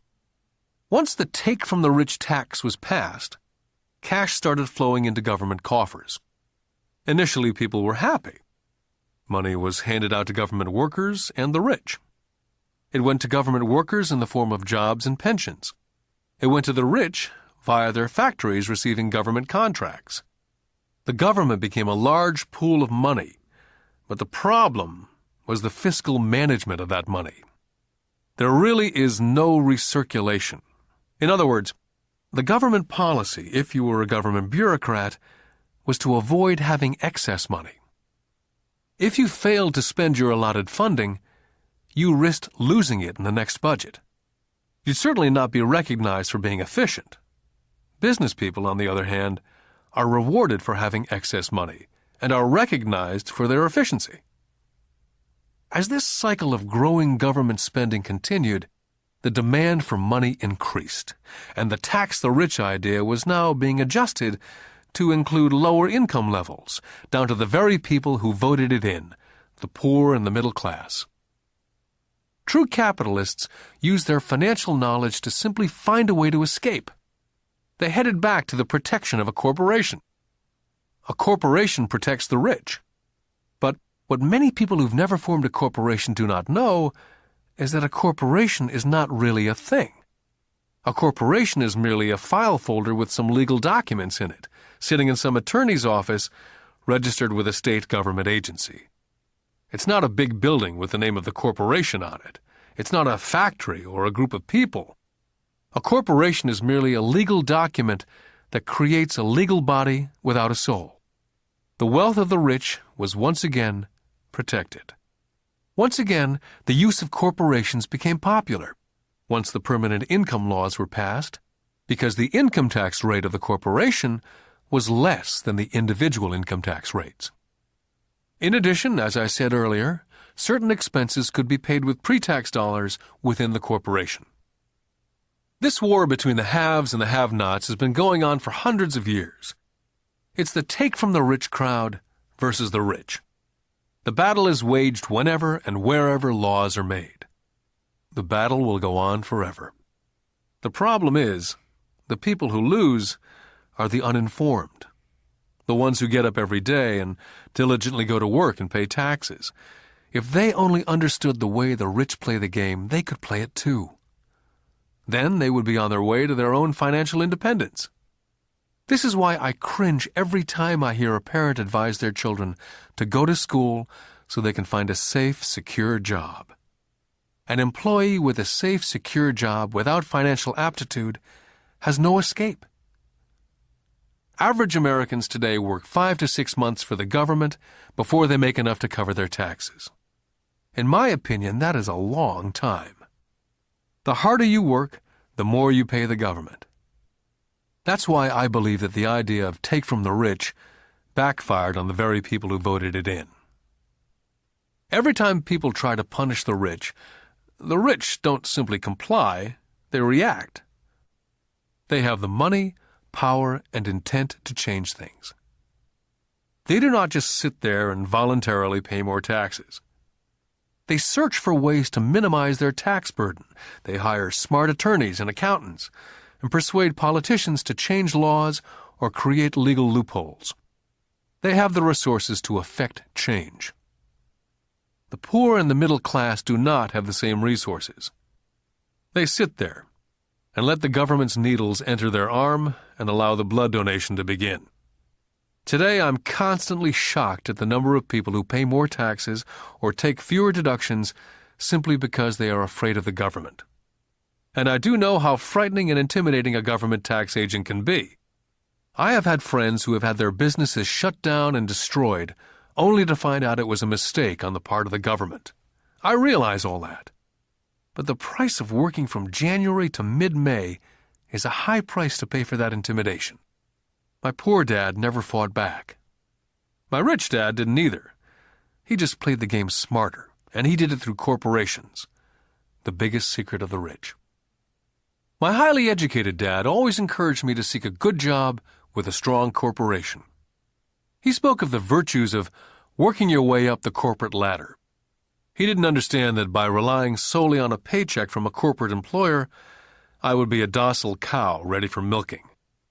When I told my rich dad of my father's advice, he only chuckled. "Why not own the ladder?" was all he said. As a young boy, I didn't understand what Rich Dad meant by owning my own corporation. It was an idea that seemed impossible and intimidating. Although I was excited by the idea, my youth would not let me envision the possibility that grown-ups would someday work for a company I would own. The point is, if not for my rich dad, I would have probably followed my educated dad's advice. It was merely the occasional reminder of my rich dad that kept the idea of owning my own corporation alive and kept me on a different path. By the time I was 15 or 16, I knew I was not going to continue down the path my educated dad was recommending. I did not know how I was going to do it, but I was determined not to head in the direction most of my classmates were heading. That decision changed my life. It was not until I was in my mid-20s that my rich dad's advice began to make more sense. I was just out of the Marine Corps and working for Xerox. I was making a lot of money, but every time I looked at my paycheck, I was always disappointed. The deductions were so large, and the more I worked, the greater the deductions. As I became more successful, my bosses talked about promotions and raises. It was flattering, but I could hear my rich dad asking me in my ear, "Who are you working for? Who are you making rich?" In 1974, while still an employee for Xerox, I formed my first corporation and began minding my own business. There were already a few assets in my asset column, but now I was determined to focus on making it bigger. Those paychecks with all the deductions made all the years of my rich dad's advice make total sense. I could see the future if I followed my educated dad's advice. Many employers feel that advising their workers to mind their own business is bad for business. I'm sure it can be for certain individuals, but for me, focusing on my own business, developing assets, made me a better employee. I now had a purpose. I came in early and worked diligently, amassing as much money as possible so I could begin investing in real estate. Hawaii was just set to boom, and there were fortunes to be made. The more I realized we were in the beginning stages of a boom, the more Xerox machines I sold. The more I sold, the more money I made, and of course, the more deductions there were from my paycheck. It was inspiring. I wanted out of the trap of being an employee so badly that I worked harder, not less. By 1978, I was consistently one of the top 5 salespeople in sales, often number 1. I badly wanted out of the rat race. In less than 3 years, I was making more in my own little corporation, which was a real estate holding company, than I was making at Xerox. And the money I was making in my asset column in my own corporation was money working for me, not me pounding on doors selling copiers. My rich dad's advice made much more sense. Soon the cash flow from my properties was so strong, that my company bought me my first Porsche. My fellow Xerox salespeople thought I was spending my commissions. I wasn't. I was investing my commissions in assets. My money was working hard to make more money. Each dollar in my asset column was a great employee, working hard to make more employees and buy the boss a new Porsche with before-tax dollars. I began to work harder for Xerox. The plan was working, and my Porsche was the proof. By using the lessons I learned from my rich dad, I was able to get out of the proverbial rat race of being an employee at an early age. It was made possible because of the strong financial knowledge I'd acquired through these lessons. Without this financial knowledge, which I call my financial IQ, my road to financial independence would have been much more difficult. I now teach others through financial seminars in the hope that I may share my knowledge with them. Whenever I do my talks, I remind people that financial IQ is made up of knowledge from 4 broad areas of expertise. The first area is accounting, what I call financial literacy, a vital skill if you want to build an empire. The more money you're responsible for, the more accuracy is required, or the house comes tumbling down. This is the left brain side, or the details. Financial literacy is the ability to read and understand financial statements. This ability allows you to identify the strengths and weaknesses of any business. The second is investing, what I call the science of making money. This involves strategies and formulas. This is the right brain side, or the creative side. Next, you must obtain expertise in understanding markets, the science of supply and demand. There's a need to know the technical aspects of the market, which is emotion-driven. The Tickle Me Elmo doll during Christmas 1996 is a case of technical or emotion-driven market. The other market factor is the fundamental or the economic sense of an investment. Does an investment make sense, or does it not make sense based on the current market conditions? Finally, you must understand the law. For instance, utilizing a corporation wrapped around the technical skills of accounting, investing, and markets can aid explosive growth. An individual with the knowledge of the tax advantages and protection provided by a corporation can get rich so much faster than someone who's an employee or a small business sole proprietor. It's like the difference between someone walking and someone flying. The difference is profound when it comes to long-term wealth. A corporation can do so many things that an individual cannot, like pay for expenses before it pays taxes. That is a whole area of expertise that is so exciting, but not necessary to get into unless you have sizable assets or a business. Employees earn and get taxed, and they try to live on what's left. A corporation earns, spends everything it can, and is taxed on anything that's left. It's one of the biggest legal tax loopholes that the rich use. They're easy to set up and are not expensive if you own investments that are producing good cash flow. For example, by owning your own corporation, car payments, insurance, repairs are company expenses. Most restaurant meals are partial expenses, and on and on. All are paid for legally with pre-tax dollars. Lesson 5. The Rich Invent Money. I've been teaching professionally since 1984. It's been a great experience and rewarding. It's also a disturbing profession, for I've taught thousands of individuals, and I see one thing in common in all of us, myself included. We all have tremendous potential, and we are all blessed with gifts. Yet the one thing that holds all of us back is some degree of self-doubt. It's not so much the lack of technical information that holds us back, but more the lack of self-confidence. Some are more affected than others. Once we leave school, most of us know that it's not as much a matter of college degrees or good grades that count. In the real world, outside of academics, something more than just grades is required. I've heard it called guts, chutzpah, balls, audacity, bravado, cunning, daring, tenacity, and brilliance. This factor, whatever it's labeled, ultimately decides one's future much more than school grades. Inside each of us is one of these brave, brilliant, and daring characters. There's also the flip side of that character. People who could get down on their knees and beg if necessary. After a year in Vietnam as a Marine Corps pilot, I intimately got to know both of those characters inside of me. One is not better than the other. Yet as a teacher, I recognized that it was excessive fear and self-doubt that were the greatest detractors of personal genius.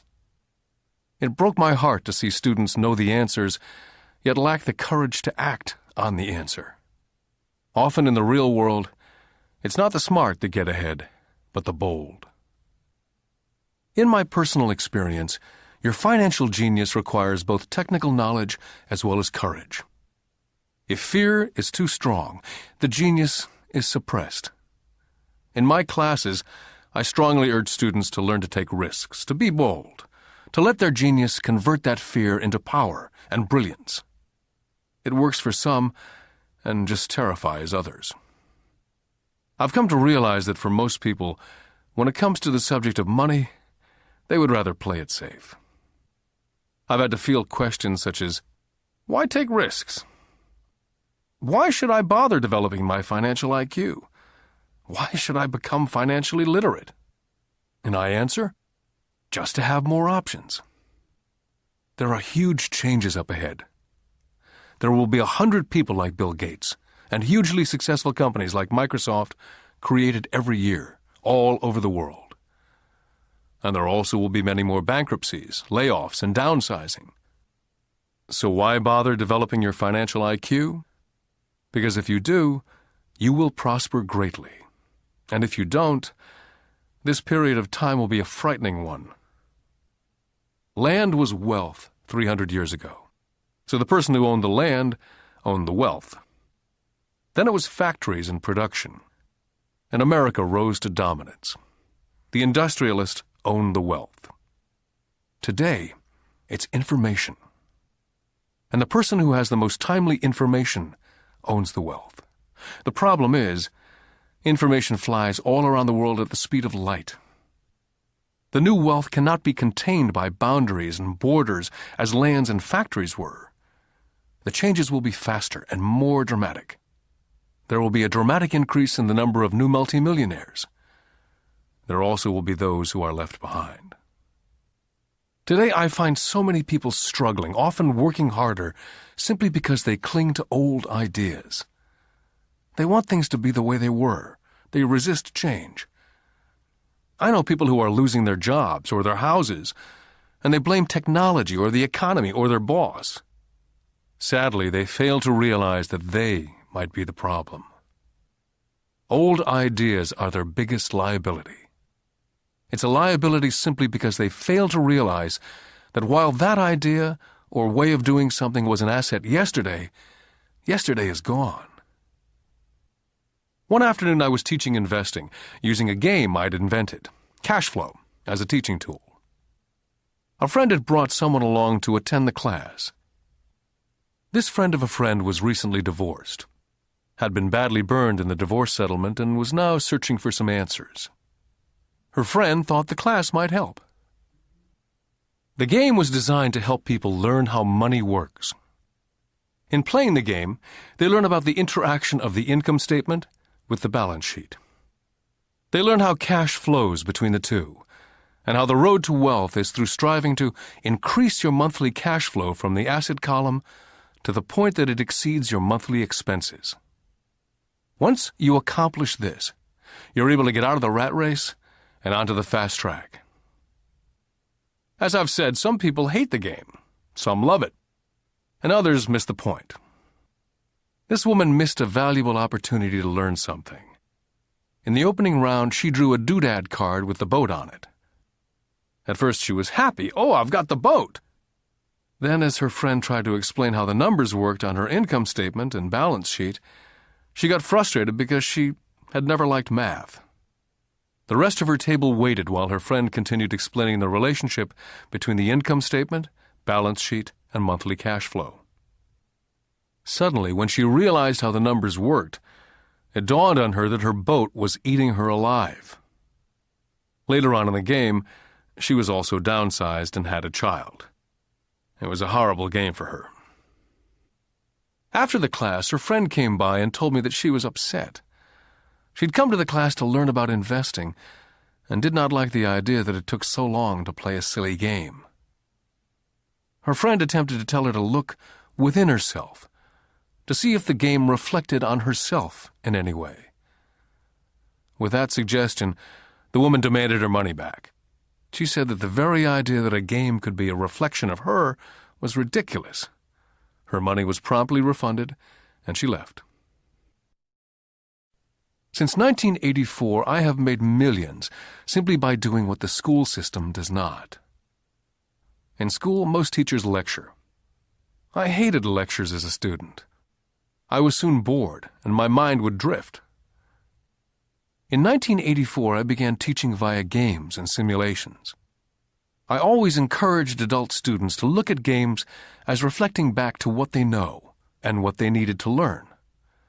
Most importantly, a game reflects back on one's behavior. It's an instant feedback system.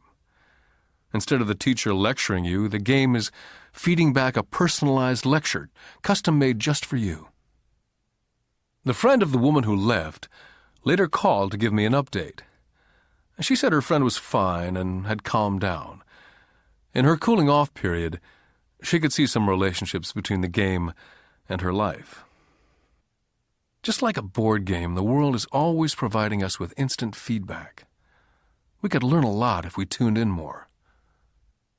One day, not long ago, I complained to my wife that the cleaners must have shrunk my pants.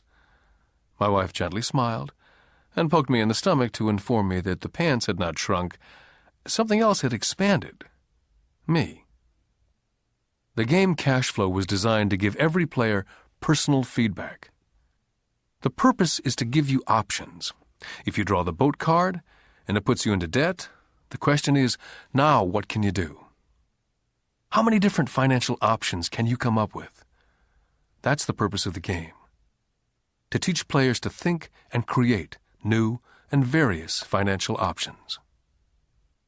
I've watched this game played by more than 1,000 people. The people who get out of the rat race in the game the quickest are the people who understand numbers and have creative financial minds. They recognize different financial options. People who take the longest are people who aren't familiar with numbers and often do not understand the power of investing. Rich people are often creative and take calculated risks. There have been people playing Cash Flow who gain lots of money in the game, but they don't know what to do with it. Most of them have not been financially successful in real life either. Everyone else seems to be getting ahead of them, even though they have money. And that's true in real life.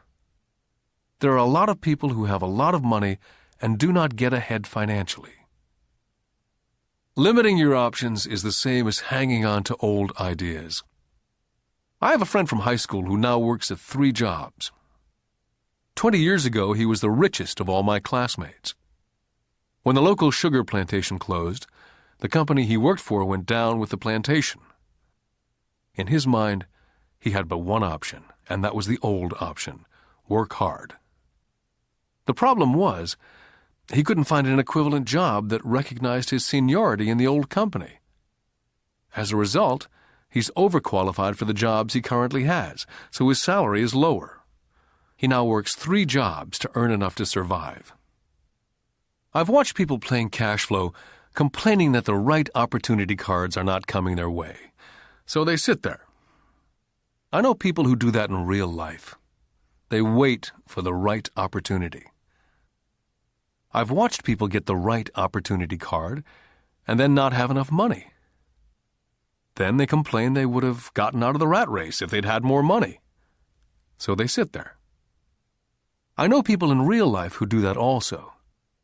They see all the great deals, but they have no money. And I have people pull a great opportunity card, read it out loud, and have no idea that it's a great opportunity. They have the money, the time is right, they have the card, but they can't see the opportunity staring at them. They fail to see how it fits into their financial plan for escaping the rat race. and I know more people like that than all the others combined. Most people have an opportunity of a lifetime flash right in front of them, and they fail to see it. A year later, they find out about it after everyone else got rich. Financial intelligence is simply having more options. If the opportunities aren't coming your way, what else can you do to improve your financial position? If an opportunity lands in your lap and you have no money and the bank won't talk to you, what else can you do to get the opportunity to work in your favor? If your hunch is wrong and what you've been counting on doesn't happen, how can you turn a lemon into millions? That is financial intelligence. It's not so much what happens, but how many different financial solutions you can think of to turn a lemon into millions. It's how creative you are in solving financial problems. Most people only know one solution: work hard, save, and borrow. So why would you want to increase your financial intelligence? Because you want to be the kind of person who creates your own luck. You can take whatever happens and make it better. Few people realize that luck is created, just as money is. And if you want to be luckier and create money instead of working hard, then your financial intelligence is important. If you're the kind of person who's waiting for the right thing to happen, you might wait for a long time. It's like waiting for all the traffic lights to be green for 5 miles before starting the trip. As young boys, Mike and I were constantly told by my rich dad that money is not real. Rich Dad occasionally reminded us of how close we came to the secret of money on that first day we got together and began making money out of plaster of Paris. The poor and middle class work for money, he would say. The rich make money. The more real you think money is, the harder you will work for it. If you can grasp the idea that money is not real, you will grow richer faster. What is it? Was a question Mike and I often came back with. What is money if it's not real? What we agree it is, was all Rich Dad would say. The single most powerful asset we all have is our mind. If it's trained well, it can create enormous wealth in what seems to be an instant. I'll give you a simple example of creating money. In the early 1990s, the economy of Phoenix was horrible. I was watching the TV show Good Morning America when a financial planner came on and began forecasting doom and gloom. His advice was to save money. Put $100 away every month, he said, and in 40 years you will be a multimillionaire. Well, putting money away every month is a sound idea. It is one option, the option most people subscribe to. The problem is this: it blinds the person from what's really going on. They miss major opportunities for much more significant growth of their money. The world is passing them by. As I said, the economy was terrible at that time. For investors, this is the perfect market condition. A chunk of my money was in the stock market and in apartment houses. I was short of cash. Because everyone was giving stuff away, I was buying. I was not saving money, I was investing. My wife and I had more than $1 million in cash working in a market that was rising fast. It was the best opportunity to invest. The economy was terrible. I just could not pass up these small deals. Houses that were once $100,000 were now $75,000. But instead of shopping at the local real estate office, I began shopping at the bankruptcy attorney's office or the courthouse steps. In these shopping places, a $75,000 house could sometimes be bought for $20,000 or less. For $2,000, which was loaned to me from a friend for 90 days for $200, I gave an attorney a cashier's check as a down payment. While the acquisition was being processed, I ran an ad in the paper advertising a $75,000 house for only $60,000 and no money down. The phone rang hard and heavy. Prospective buyers were screened, and once the property was legally mine, all the prospective buyers were allowed to look at the house. It was a feeding frenzy. The house sold in a few minutes. I asked for a $2,500 processing fee, which they gladly handed over, and the escrow and title company took over from there. I returned the $2,000 to my friend with an additional $200. He was happy, the home buyer was happy, the attorney was happy, and I was happy. I'd sold a house for $60,000 that cost me $20,000. The $40,000 was created from money in my asset column in the form of a promissory note from the buyer. Total working time, 5 hours. During this depressed market, my wife and I were able to do 6 of these simple transactions in our spare time.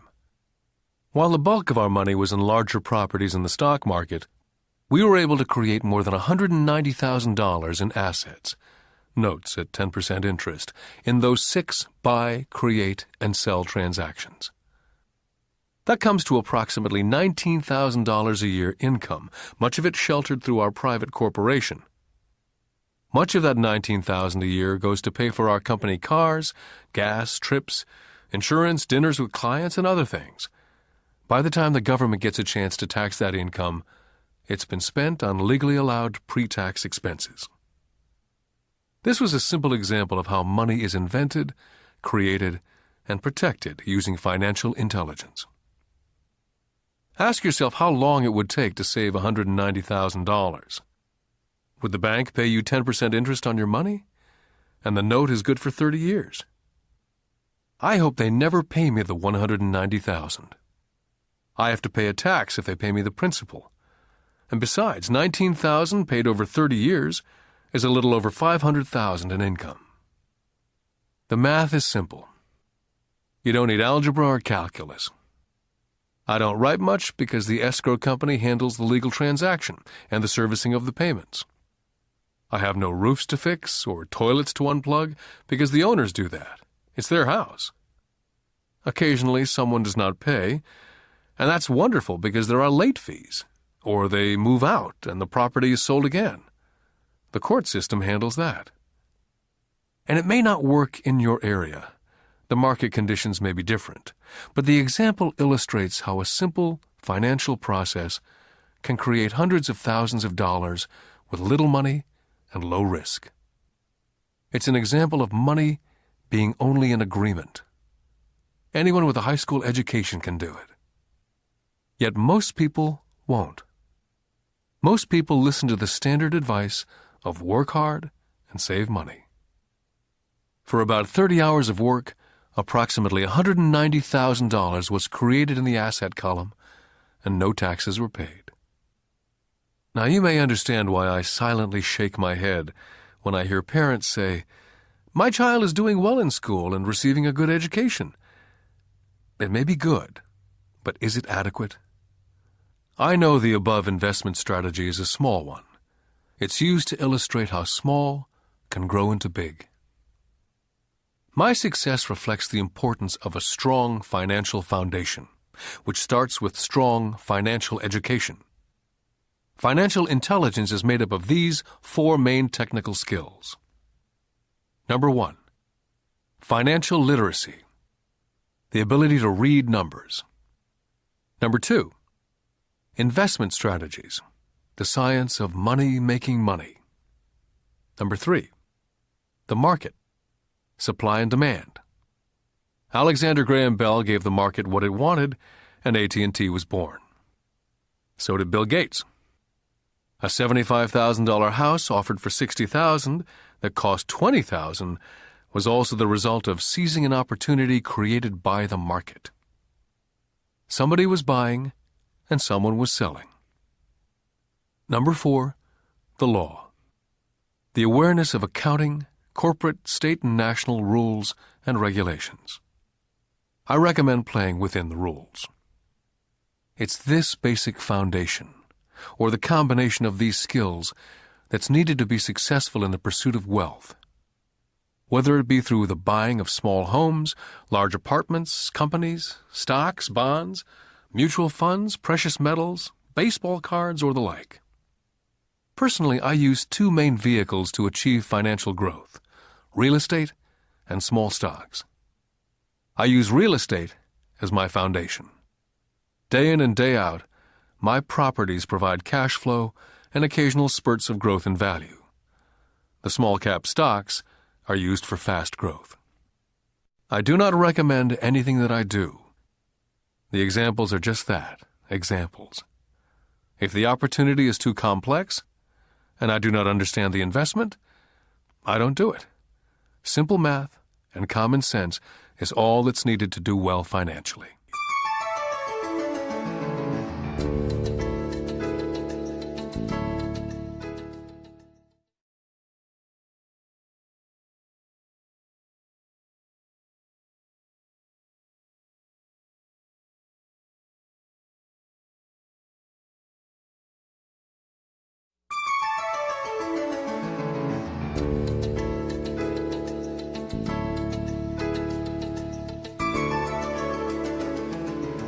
Lesson 6. Work to learn. Don't work for money. In 1995, I granted an interview with a newspaper in Singapore. The young female reporter was on time, and the interview got underway immediately. We sat in the lobby of a luxurious hotel, sipping coffee and discussing the purpose of my visit to Singapore. I was to share the platform with Zig Ziglar. He was speaking on motivation, and I was speaking on the secrets of the rich. "Someday I'd like to be a best-selling author like you," she said. I'd seen some of the articles she'd written for the paper, and I was impressed. She had a tough, clear style of writing. Her articles held a reader's interest. "You have a great style," I said in reply. "What holds you back from achieving your dream?" "My work doesn't seem to go anywhere," she said quietly. "Everyone says that my novels are excellent, but nothing happens. So I keep my job with the paper. At least it pays the bills." "Do you have any suggestions?" "Yes, I do," I said brightly. "A friend of mine here in Singapore runs a school that trains people to sell. He runs sales training courses for many of the top corporations here in Singapore. And I think attending one of his courses would greatly enhance your career." She stiffened. "Are you saying that I should go to school to learn to sell?" I nodded. "I have a master's degree in English literature. Why would I go to school to learn to be a salesperson? I'm a professional." She was now packing her briefcase forcibly. The interview was over.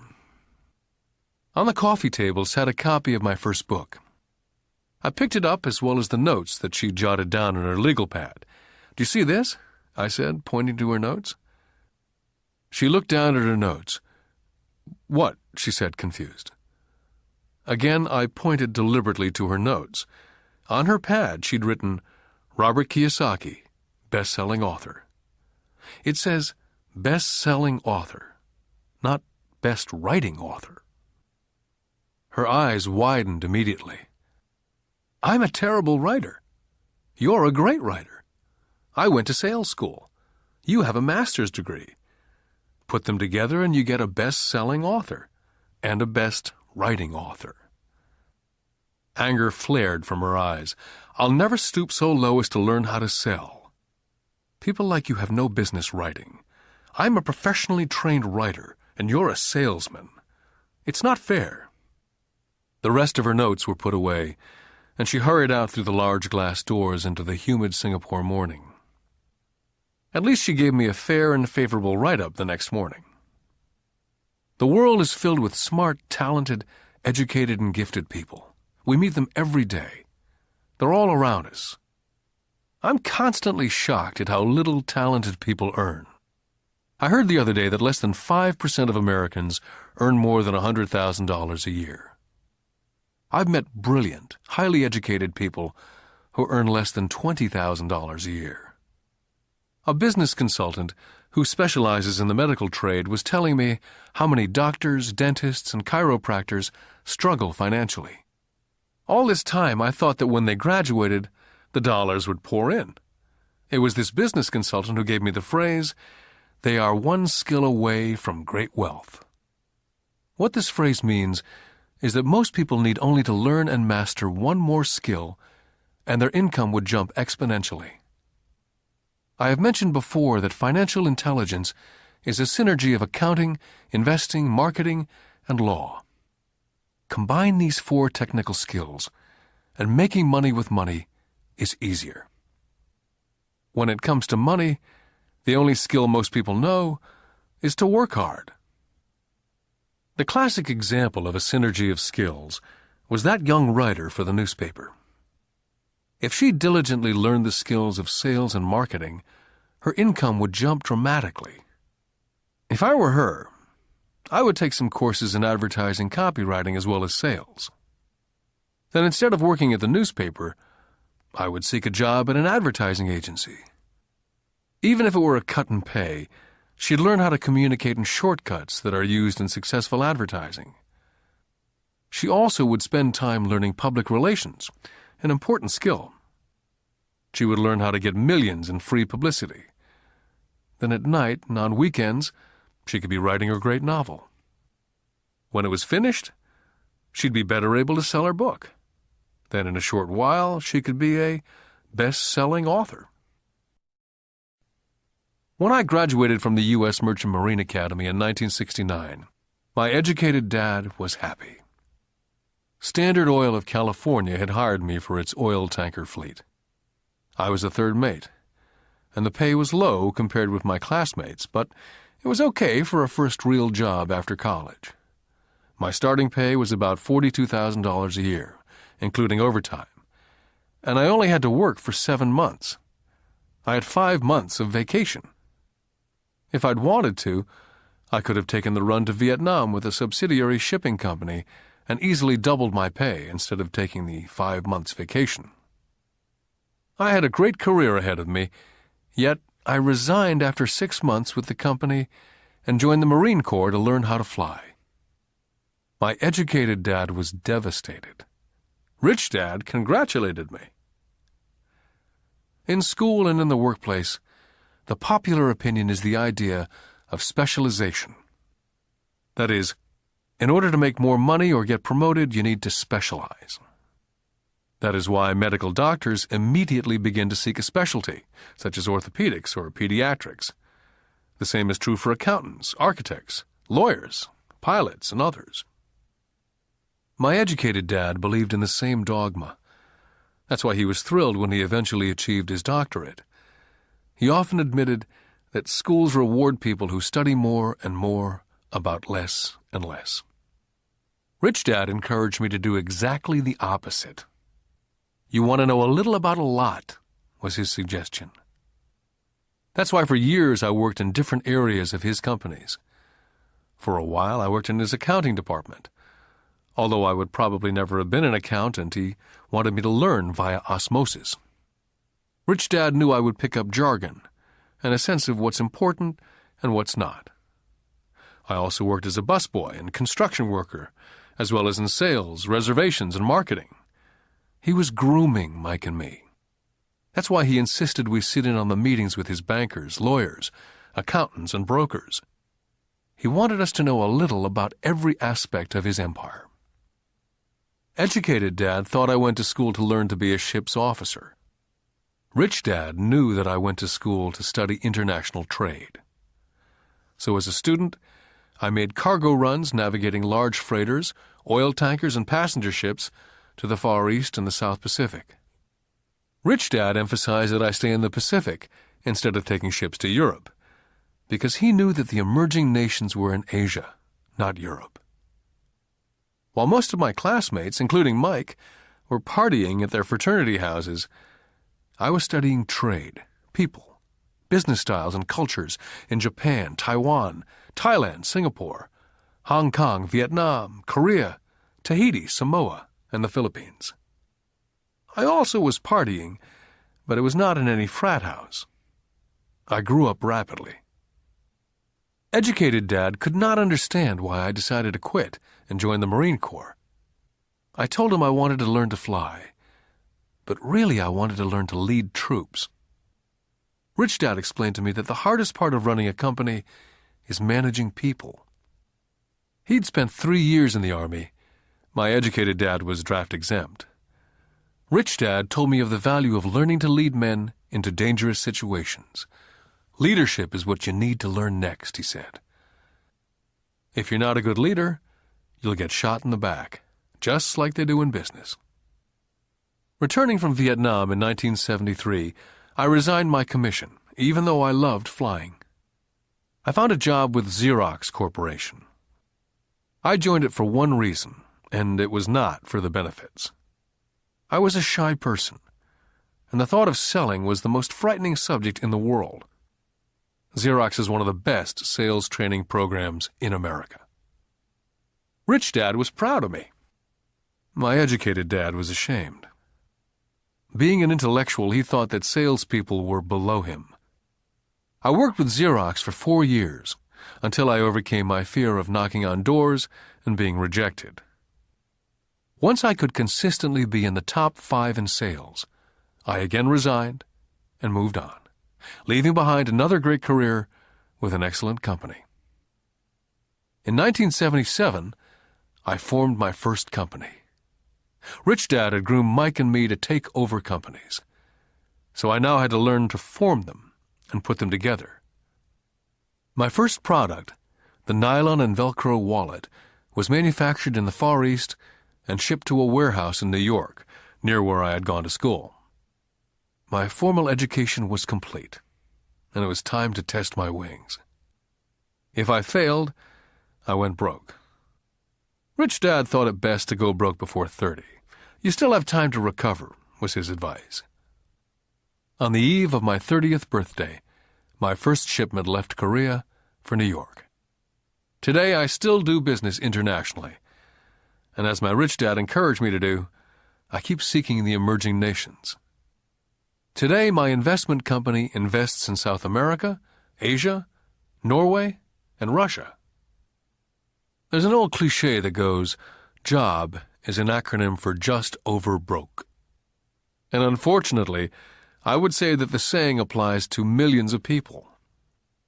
Because school does not think financial intelligence is an intelligence, most workers live within their means. They work and they pay bills. There's another horrible management theory that goes, workers work hard enough to not be fired, and owners pay just enough so that workers won't quit. And if you look at the pay scales of most companies, again I would say there is a degree of truth in that statement. The net result is that most workers never get ahead. They do what they've been taught to do. Get a secure job. Most workers focus on working for pay and benefits that reward them in the short term, but is often disastrous in the long run. Instead, I recommend to young people to seek work for what they will learn more than what they will earn. Look down the road at what skills they want to acquire before choosing a specific profession, and before getting trapped in the rat race. When I speak to adults who want to earn more money, I always recommend the same thing.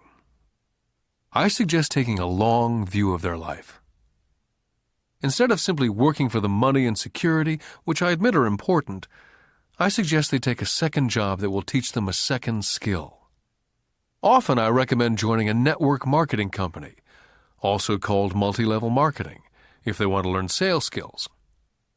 Some of these companies have excellent training programs that help people get over their fear of failure and rejection, which are the main reasons people are unsuccessful. Education is more valuable than money in the long run. When I ask the classes I teach, how many of you can cook a better hamburger than McDonald's? Almost all of the students raise their hands.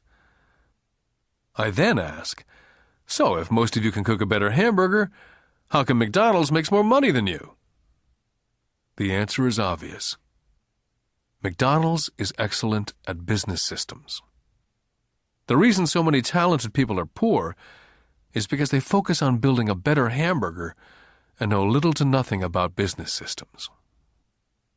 A friend of mine in Hawaii is a great artist. He makes a sizable amount of money. One day his mother's attorney called to tell him that she had left him $35,000. That is what was left of her estate after the attorney and the government took their shares. Immediately he saw an opportunity to increase his business by using some of this money to advertise. 2 months later, his first 4-color full-page ad appeared in an expensive magazine that targeted the very rich. The ad ran for 3 months. He received no replies from the ad, and all of his inheritance is now gone. He now wants to sue the magazine for misrepresentation. This is a common case of someone who can build a beautiful hamburger but knows little about business. When I asked him what he'd learned, his only reply was that advertising salespeople are crooks. I then asked him if he'd be willing to take a course in sales and a course in direct marketing. His reply, "I don't have the time, and I don't want to waste my money." The world is filled with talented poor people. All too often they're poor or struggle financially or earn less than they're capable of, not because of what they know, but because of what they do not know. They focus on perfecting their skills at building a better hamburger rather than the skills of selling and delivering the hamburger. Maybe McDonald's does not make the best hamburger, but they are the best at selling and delivering a basic average burger. Poor Dad wanted me to specialize. That was his view on how to be paid more. Rich Dad advised that Mike and I groom ourselves. Many corporations do the same thing. They find a young, bright student out of business school and begin grooming that person to someday take over the company.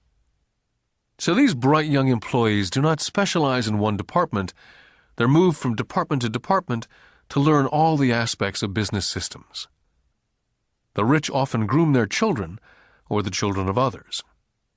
By doing so, their children gain an overall knowledge of the operations of the business and how the various departments interrelate. For the World War II generation, it was considered bad to skip from company to company.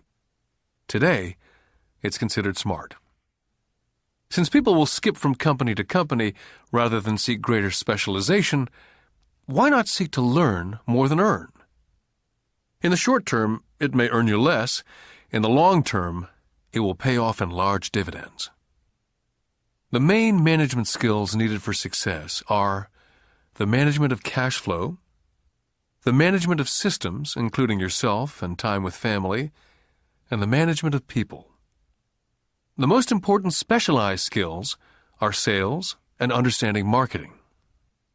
It's the ability to sell, therefore to communicate to another human being, be it a customer, employee, boss, spouse, or child, that is the base skill of personal success. It is communication skills such as writing, speaking, and negotiating that are crucial to a life of success. It's a skill that I work on constantly, attending courses or buying educational tapes to expand my knowledge. Rich Dad encouraged Mike and me to know a little about a lot. He encouraged us to work with people smarter than we were, and to bring smart people together to work as a team. Today it would be called a synergy of professional specialties. Today I meet ex-school teachers earning hundreds of thousands of dollars a year. They earn that much because they have specialized skills in their field, as well as other skills. They can teach as well as sell and market. I know of no other skills to be more important than selling as well as marketing. The skills of selling and marketing are difficult for most people, primarily due to their fear of rejection.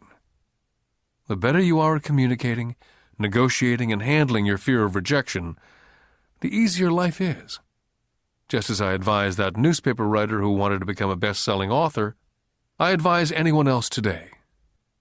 Being technically specialized has its strengths as well as its weaknesses. I have friends who are geniuses, but they cannot communicate effectively with other human beings, and as a result, their earnings are pitiful. I advise them to just spend a year learning to sell. And even if they earn nothing, their communication skills will improve, and that is priceless. Getting started. I wish I could say acquiring wealth was easy for me, but it wasn't. So in response to the question, how do I start, I offer the thought process I go through on a day-by-day basis. It really is easy to find great deals, I promise you that. It's just like riding a bike. After a little wobbling, it's a piece of cake. But when it comes to money, it's the determination to get through the wobbling that's a personal thing. To find million-dollar deals of a lifetime requires us to call on our financial genius. I believe that each of us has a financial genius within us. The problem is, our financial genius lies asleep, waiting to be called upon. It lies asleep because our culture has educated us into believing that the love of money is the root of all evil. It's encouraged us to learn a profession so we can work for money, but failed to teach us how to have money work for us. It taught us not to worry about our financial future.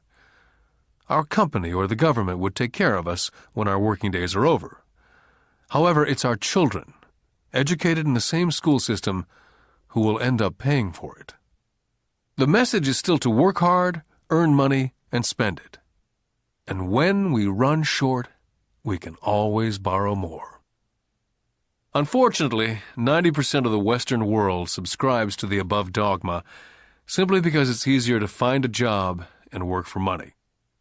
If you're not one of the masses, I offer you the following 10 steps to awaken your financial genius. I simply offer you the steps I have personally followed. If you want to follow some of them, great. If you don't, make up your own.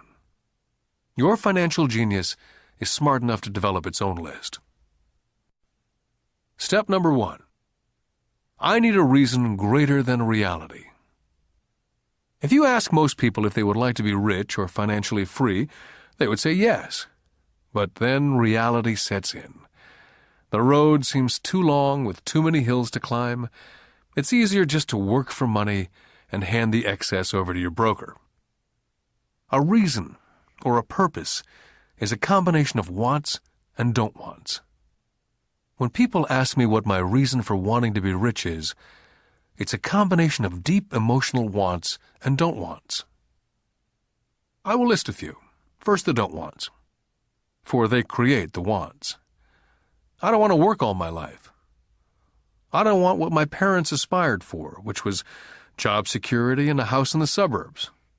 I don't like being an employee. Now the wants.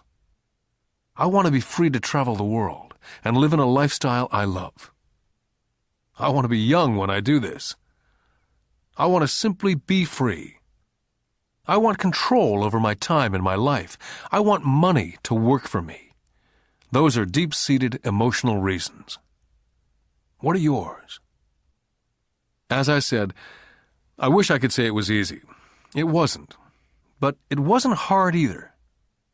But without a strong reason or purpose, anything in life is hard. Step number 2.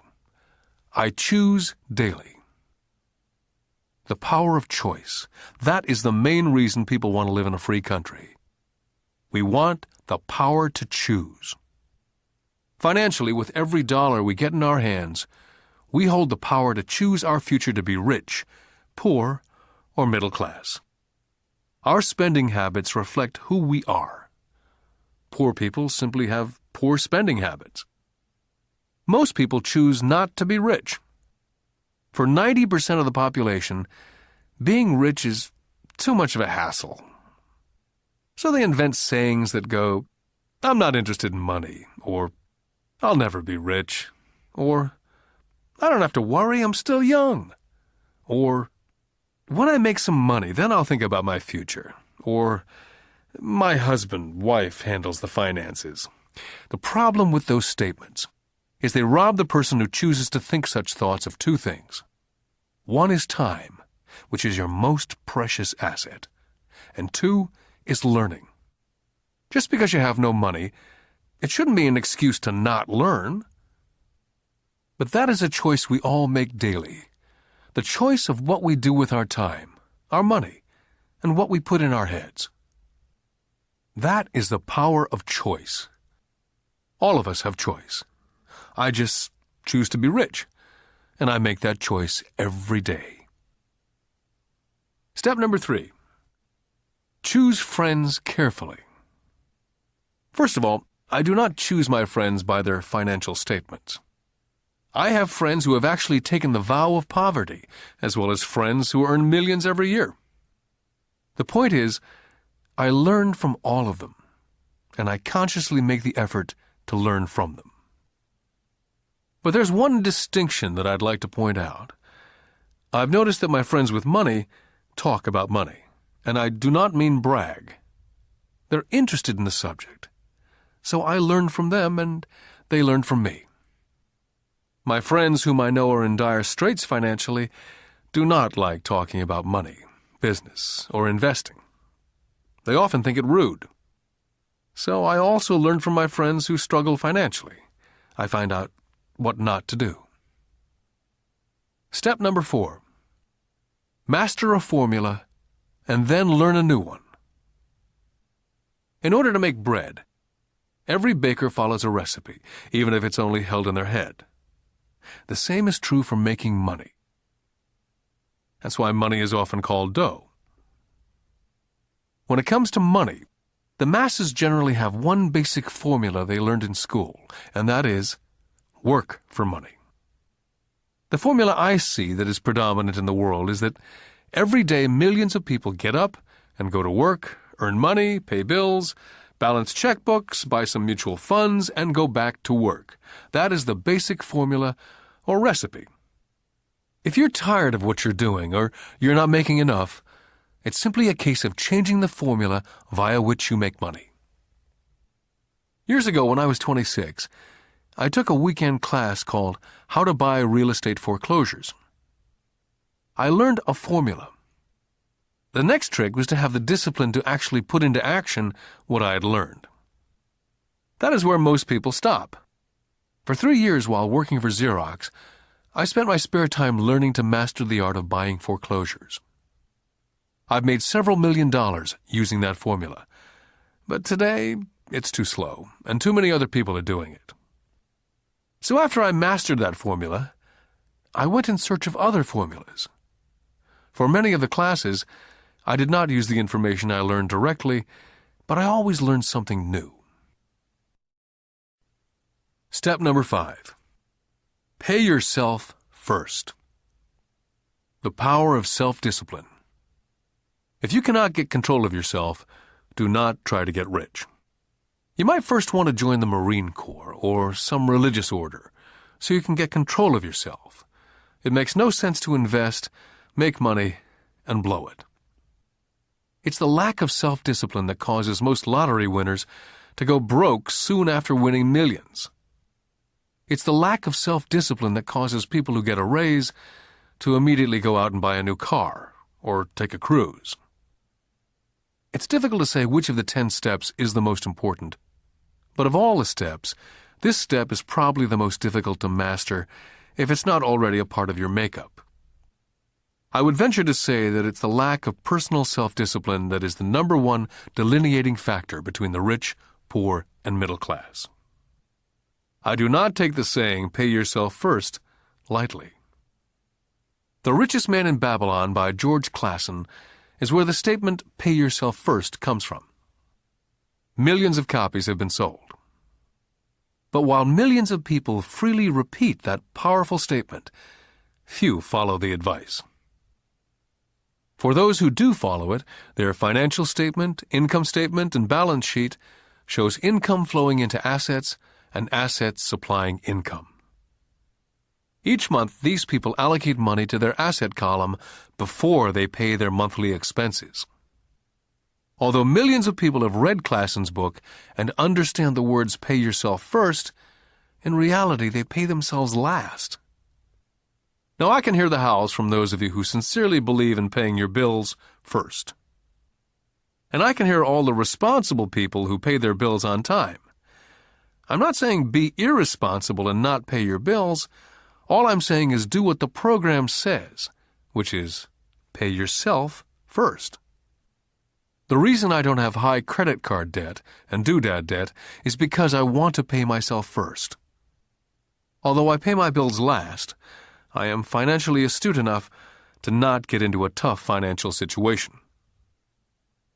To ensure paying yourself first, don't get into large debt positions that you have to pay for. Keep your expenses low. Build up assets first. Then, buy the big house or a nice car. Being stuck in the rat race is not intelligent. And when you come up short, let the pressure build and don't dip into your savings or investments. Use the pressure to inspire your financial genius to come up with new ways of making more money and then pay your bills. You will have increased your ability to make more money as well as your financial intelligence. Step number 6. Pay your brokers well. I often see people posting a sign in front of their house that says, "For sale by owner." Or I see on TV today many people claiming to be discount brokers. My rich dad taught me to take the opposite tack. He believed in paying professionals well, and I have adopted that policy also. Today I have expensive attorneys, accountants, real estate brokers, and stockbrokers. Why? Because if, and I do mean if, the people are professionals, their services should make you money. And the more money they make, the more money I make. We live in an information age. Information is priceless. A good broker should provide you with information as well as take the time to educate you as to its meaning. Step number 7. Be an Indian giver. This is the power of getting something for nothing. When the first white settlers came to America, they were taken aback by a cultural practice some American Indians had. For example, if a settler was cold, the Indian would give the person a blanket. Mistaking it for a gift, the settler was often offended when the Indian asked for it back. The Indians also got upset when they realized the settlers did not want to give it back. That is where the term Indian giver came from. A simple cultural misunderstanding. In the world of the asset column, being an Indian giver is vital to wealth. The sophisticated investor's first question is, how fast do I get my money back? They also want to know what they get for free, also called a piece of the action. That is why the ROI, or return of and on investment, is so important. Frequently, my broker will call me and recommend I move a sizable amount of money into the stock of a company that he feels is just about to make a move that will add value to the stock, like announcing a new product.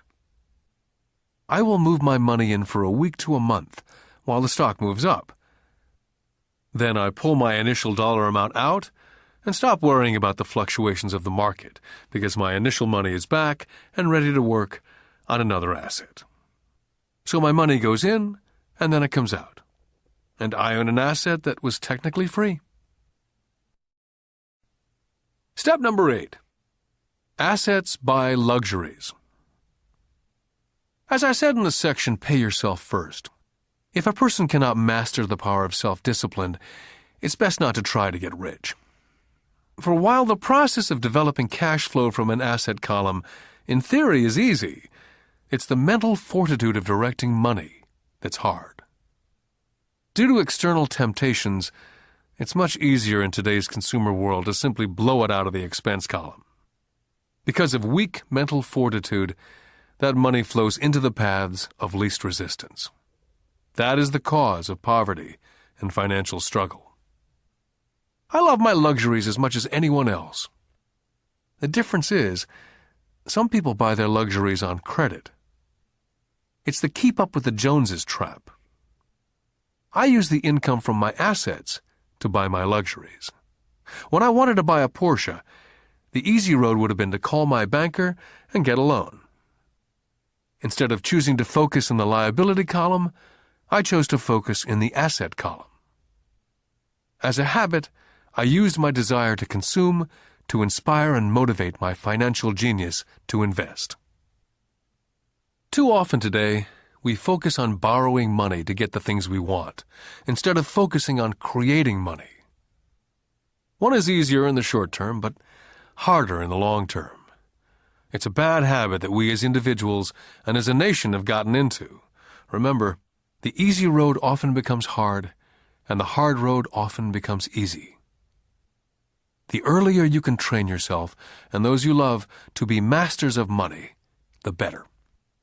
Money is a powerful force. Unfortunately, people use the power of money against them. If your financial intelligence is low, money will run all over you. It will be smarter than you. If money is smarter than you will work for it all your life. Step number 9. The need for heroes. When I was a kid, I greatly admired Willie Mays, Hank Aaron, Yogi Berra. They were my heroes. As a kid playing Little League, I wanted to be just like them. I treasured their baseball cards. I wanted to know everything about them. I knew the stats, the RBI, the ERAs, their batting averages, how much they got paid, and how they came up from the minors. I wanted to know everything because I wanted to be just like them. Every time, as a 9 or 10-year-old kid, when I stepped up to bat or played first base or catcher, it wasn't me. I was Yogi or Hank. It's one of the most powerful ways we learn that we often lose as adults. We lose our heroes. We lose our naivete. I have new heroes as I grow older. I have golf heroes such as Peter Jacobsen, Fred Couples, and Tiger Woods. I copy their swings and do my best to read everything I can about them. I also have heroes such as Donald Trump, Warren Buffett, Peter Lynch, George Soros, and Jim Rogers. In my older years, I know their stats, just like I knew the ERAs and RBI of my baseball heroes. I follow what Warren Buffett invests in and read anything I can about his point of view on the market. I read Peter Lynch's book to understand how he chooses stocks. And I read about Donald Trump, trying to find out how he negotiates and puts deals together. Just as I was not me when I was up to bat, when I'm in the market or I'm negotiating a deal, I am subconsciously acting with the bravado of Trump. Or when analyzing a trend, I look at it as though Peter Lynch were doing it. By having heroes, we tap into a tremendous source of raw genius. But heroes do more than simply inspire us. Heroes make things look easy. It's the making it look easy that convinces us to want to be just like them. If they can do it, so can I. Step number 10. Teach and you shall receive. Both of my dads were teachers. My rich dad taught me a lesson I've carried all my life, and that was the necessity of being charitable or giving. My educated dad gave a lot by the way of time and knowledge, but almost never gave money. As I said, he usually said that he would give when he had some extra money. Of course, there was rarely any extra. My rich dad gave money as well as education. He believed firmly in tithing. If you want something, you first need to give, he would always say. When he was short of money, he simply gave money to his church or to his favorite charity. If I could leave one single idea with you, it's that idea. Whenever you feel short or in need of something, give what you want first, and it will come back in buckets. That's true for money, a smile, love, friendship. I know it's often the last thing a person may want to do, but it's always worked for me. I just trust that the principle of reciprocity is true, and I give what I want. My rich dad would often say, "Poor people are more greedy than rich people." He would explain that if a person was rich, that person was providing something that other people wanted. In my life, over all these years, whenever I felt needy or short of money or short of help, I simply went out and found in my heart what I wanted and decided to give it first. And when I gave, it always came back. It reminds me of the story of the guy sitting with firewood in his arms on a cold, freezing night, and he's yelling at the pot-bellied stove, "When you give me some heat, then I'll put some wood in." And when it comes to money, love, happiness, sales, and contacts, all one needs to remember is first to give what you want, and it will come back in droves. My poor dad taught teachers, and he became a master teacher. My rich dad always taught young people his way of doing business. In retrospect, it was their generosity with what they knew that made them smarter. There are powers in this world that are much smarter than we are. You can get there on your own, but it's easier with the help of the powers that be. All you need to be is generous with what you have, and the powers will be generous with you. Take action. All of you were given two great gifts, your mind and your time. It is up to you to do what you please with both. With each dollar bill that enters your hand, you and only you have the power to determine your destiny. Spend it foolishly, you choose to be poor. Spend it on liabilities, you join the middle class. Invest it in your mind and learn how to acquire assets, and you will be choosing wealth as your goal and your future. The choice is yours and only yours. With every day, with every dollar, you decide to be rich, poor, or middle class. Choose to share this knowledge with your children, and you choose to prepare them for the world that awaits. No one else will. You and your children's future will be determined by choices you make today, not tomorrow. This has been a Time Warner Audiobooks production of Rich Dad, Poor Dad, written by Robert Kiyosaki with Sharon L. Lecter, CPA, and read by Stephen Hoy, featuring an introduction by Robert Kiyosaki. Executive producer, Maya Thomas. Produced and directed by John Brunette. Text abridged by John Whitman. Text edited by William Whittington. Production coordinated by Daniel Metcalf. Rich Dad, Poor Dad is also available in paperback from Warner Business Books.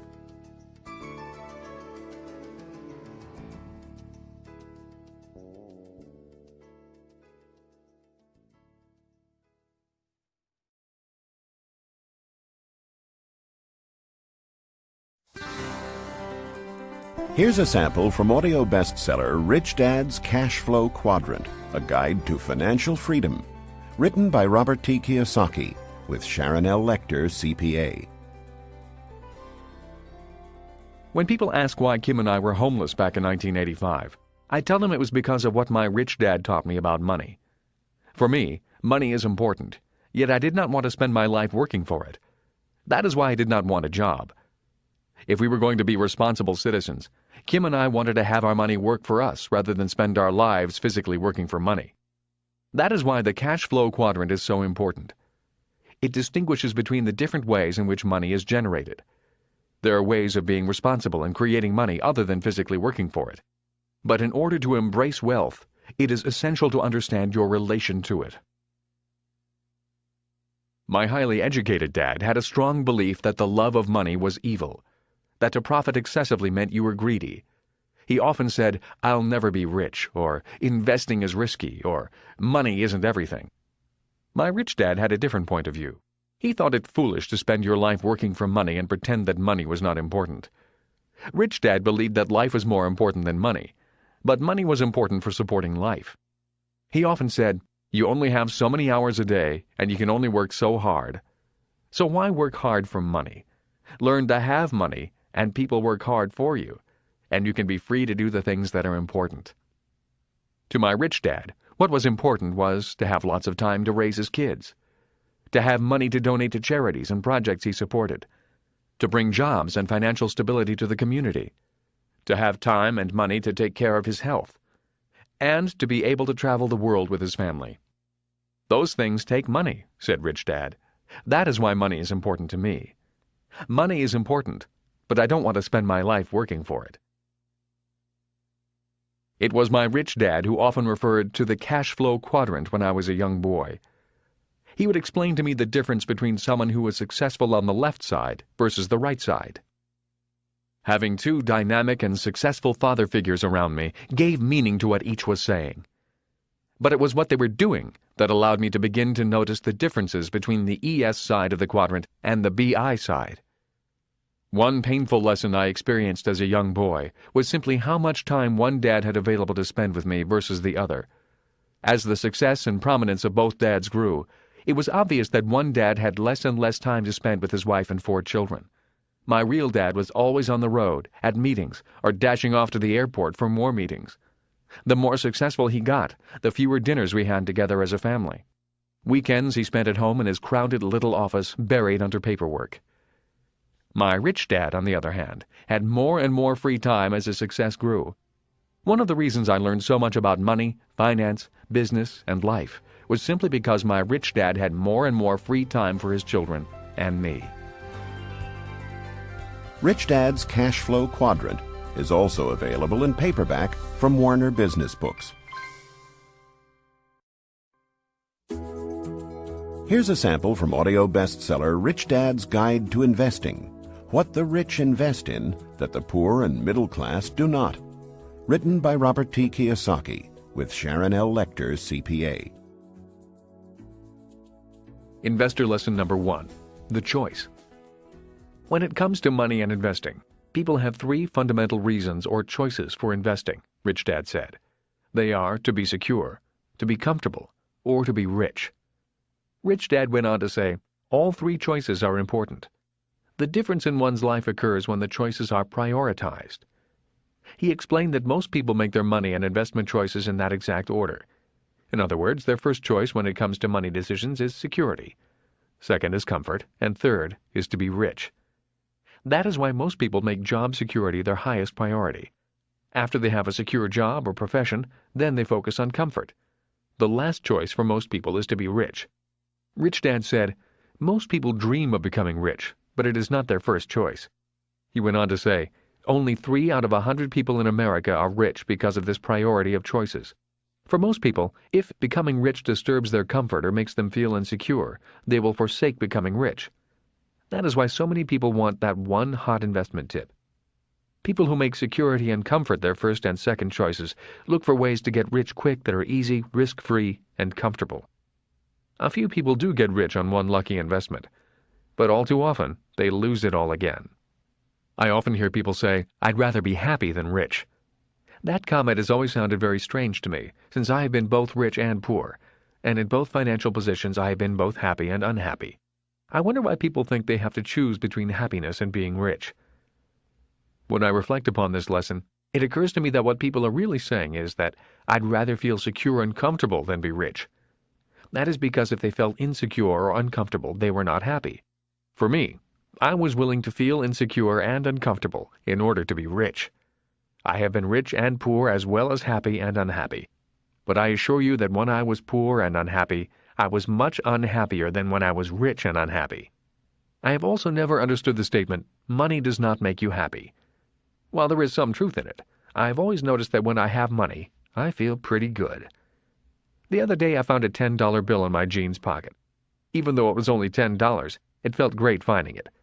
Receiving money has always felt better than receiving a bill for money I owe. At least that is my experience with money. I feel happy when it comes in and sad when it leaves me.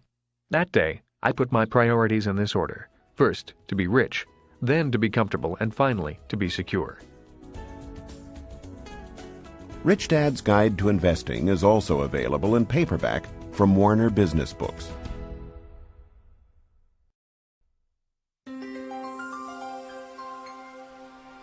Here's a sample from Rich Dad's Rich Kid, Smart Kid, giving your children a financial head start. The latest book from the New York Times best-selling authors Robert T. Kiyosaki and Sharon L. Lecter, CPA. When I was a little boy, my rich dad often said, money is an idea. He would go on to say, money can be anything you want it to be. If you say, I'll never be rich, then the chances are you'll never be rich. If you say, I can't afford it, then chances are you can't. My smart dad said much the same about education. Is it possible that every child is born with the potential to be rich and smart? This program is about fostering and preserving that possibility. Both my dads were great teachers. Both men were smart men.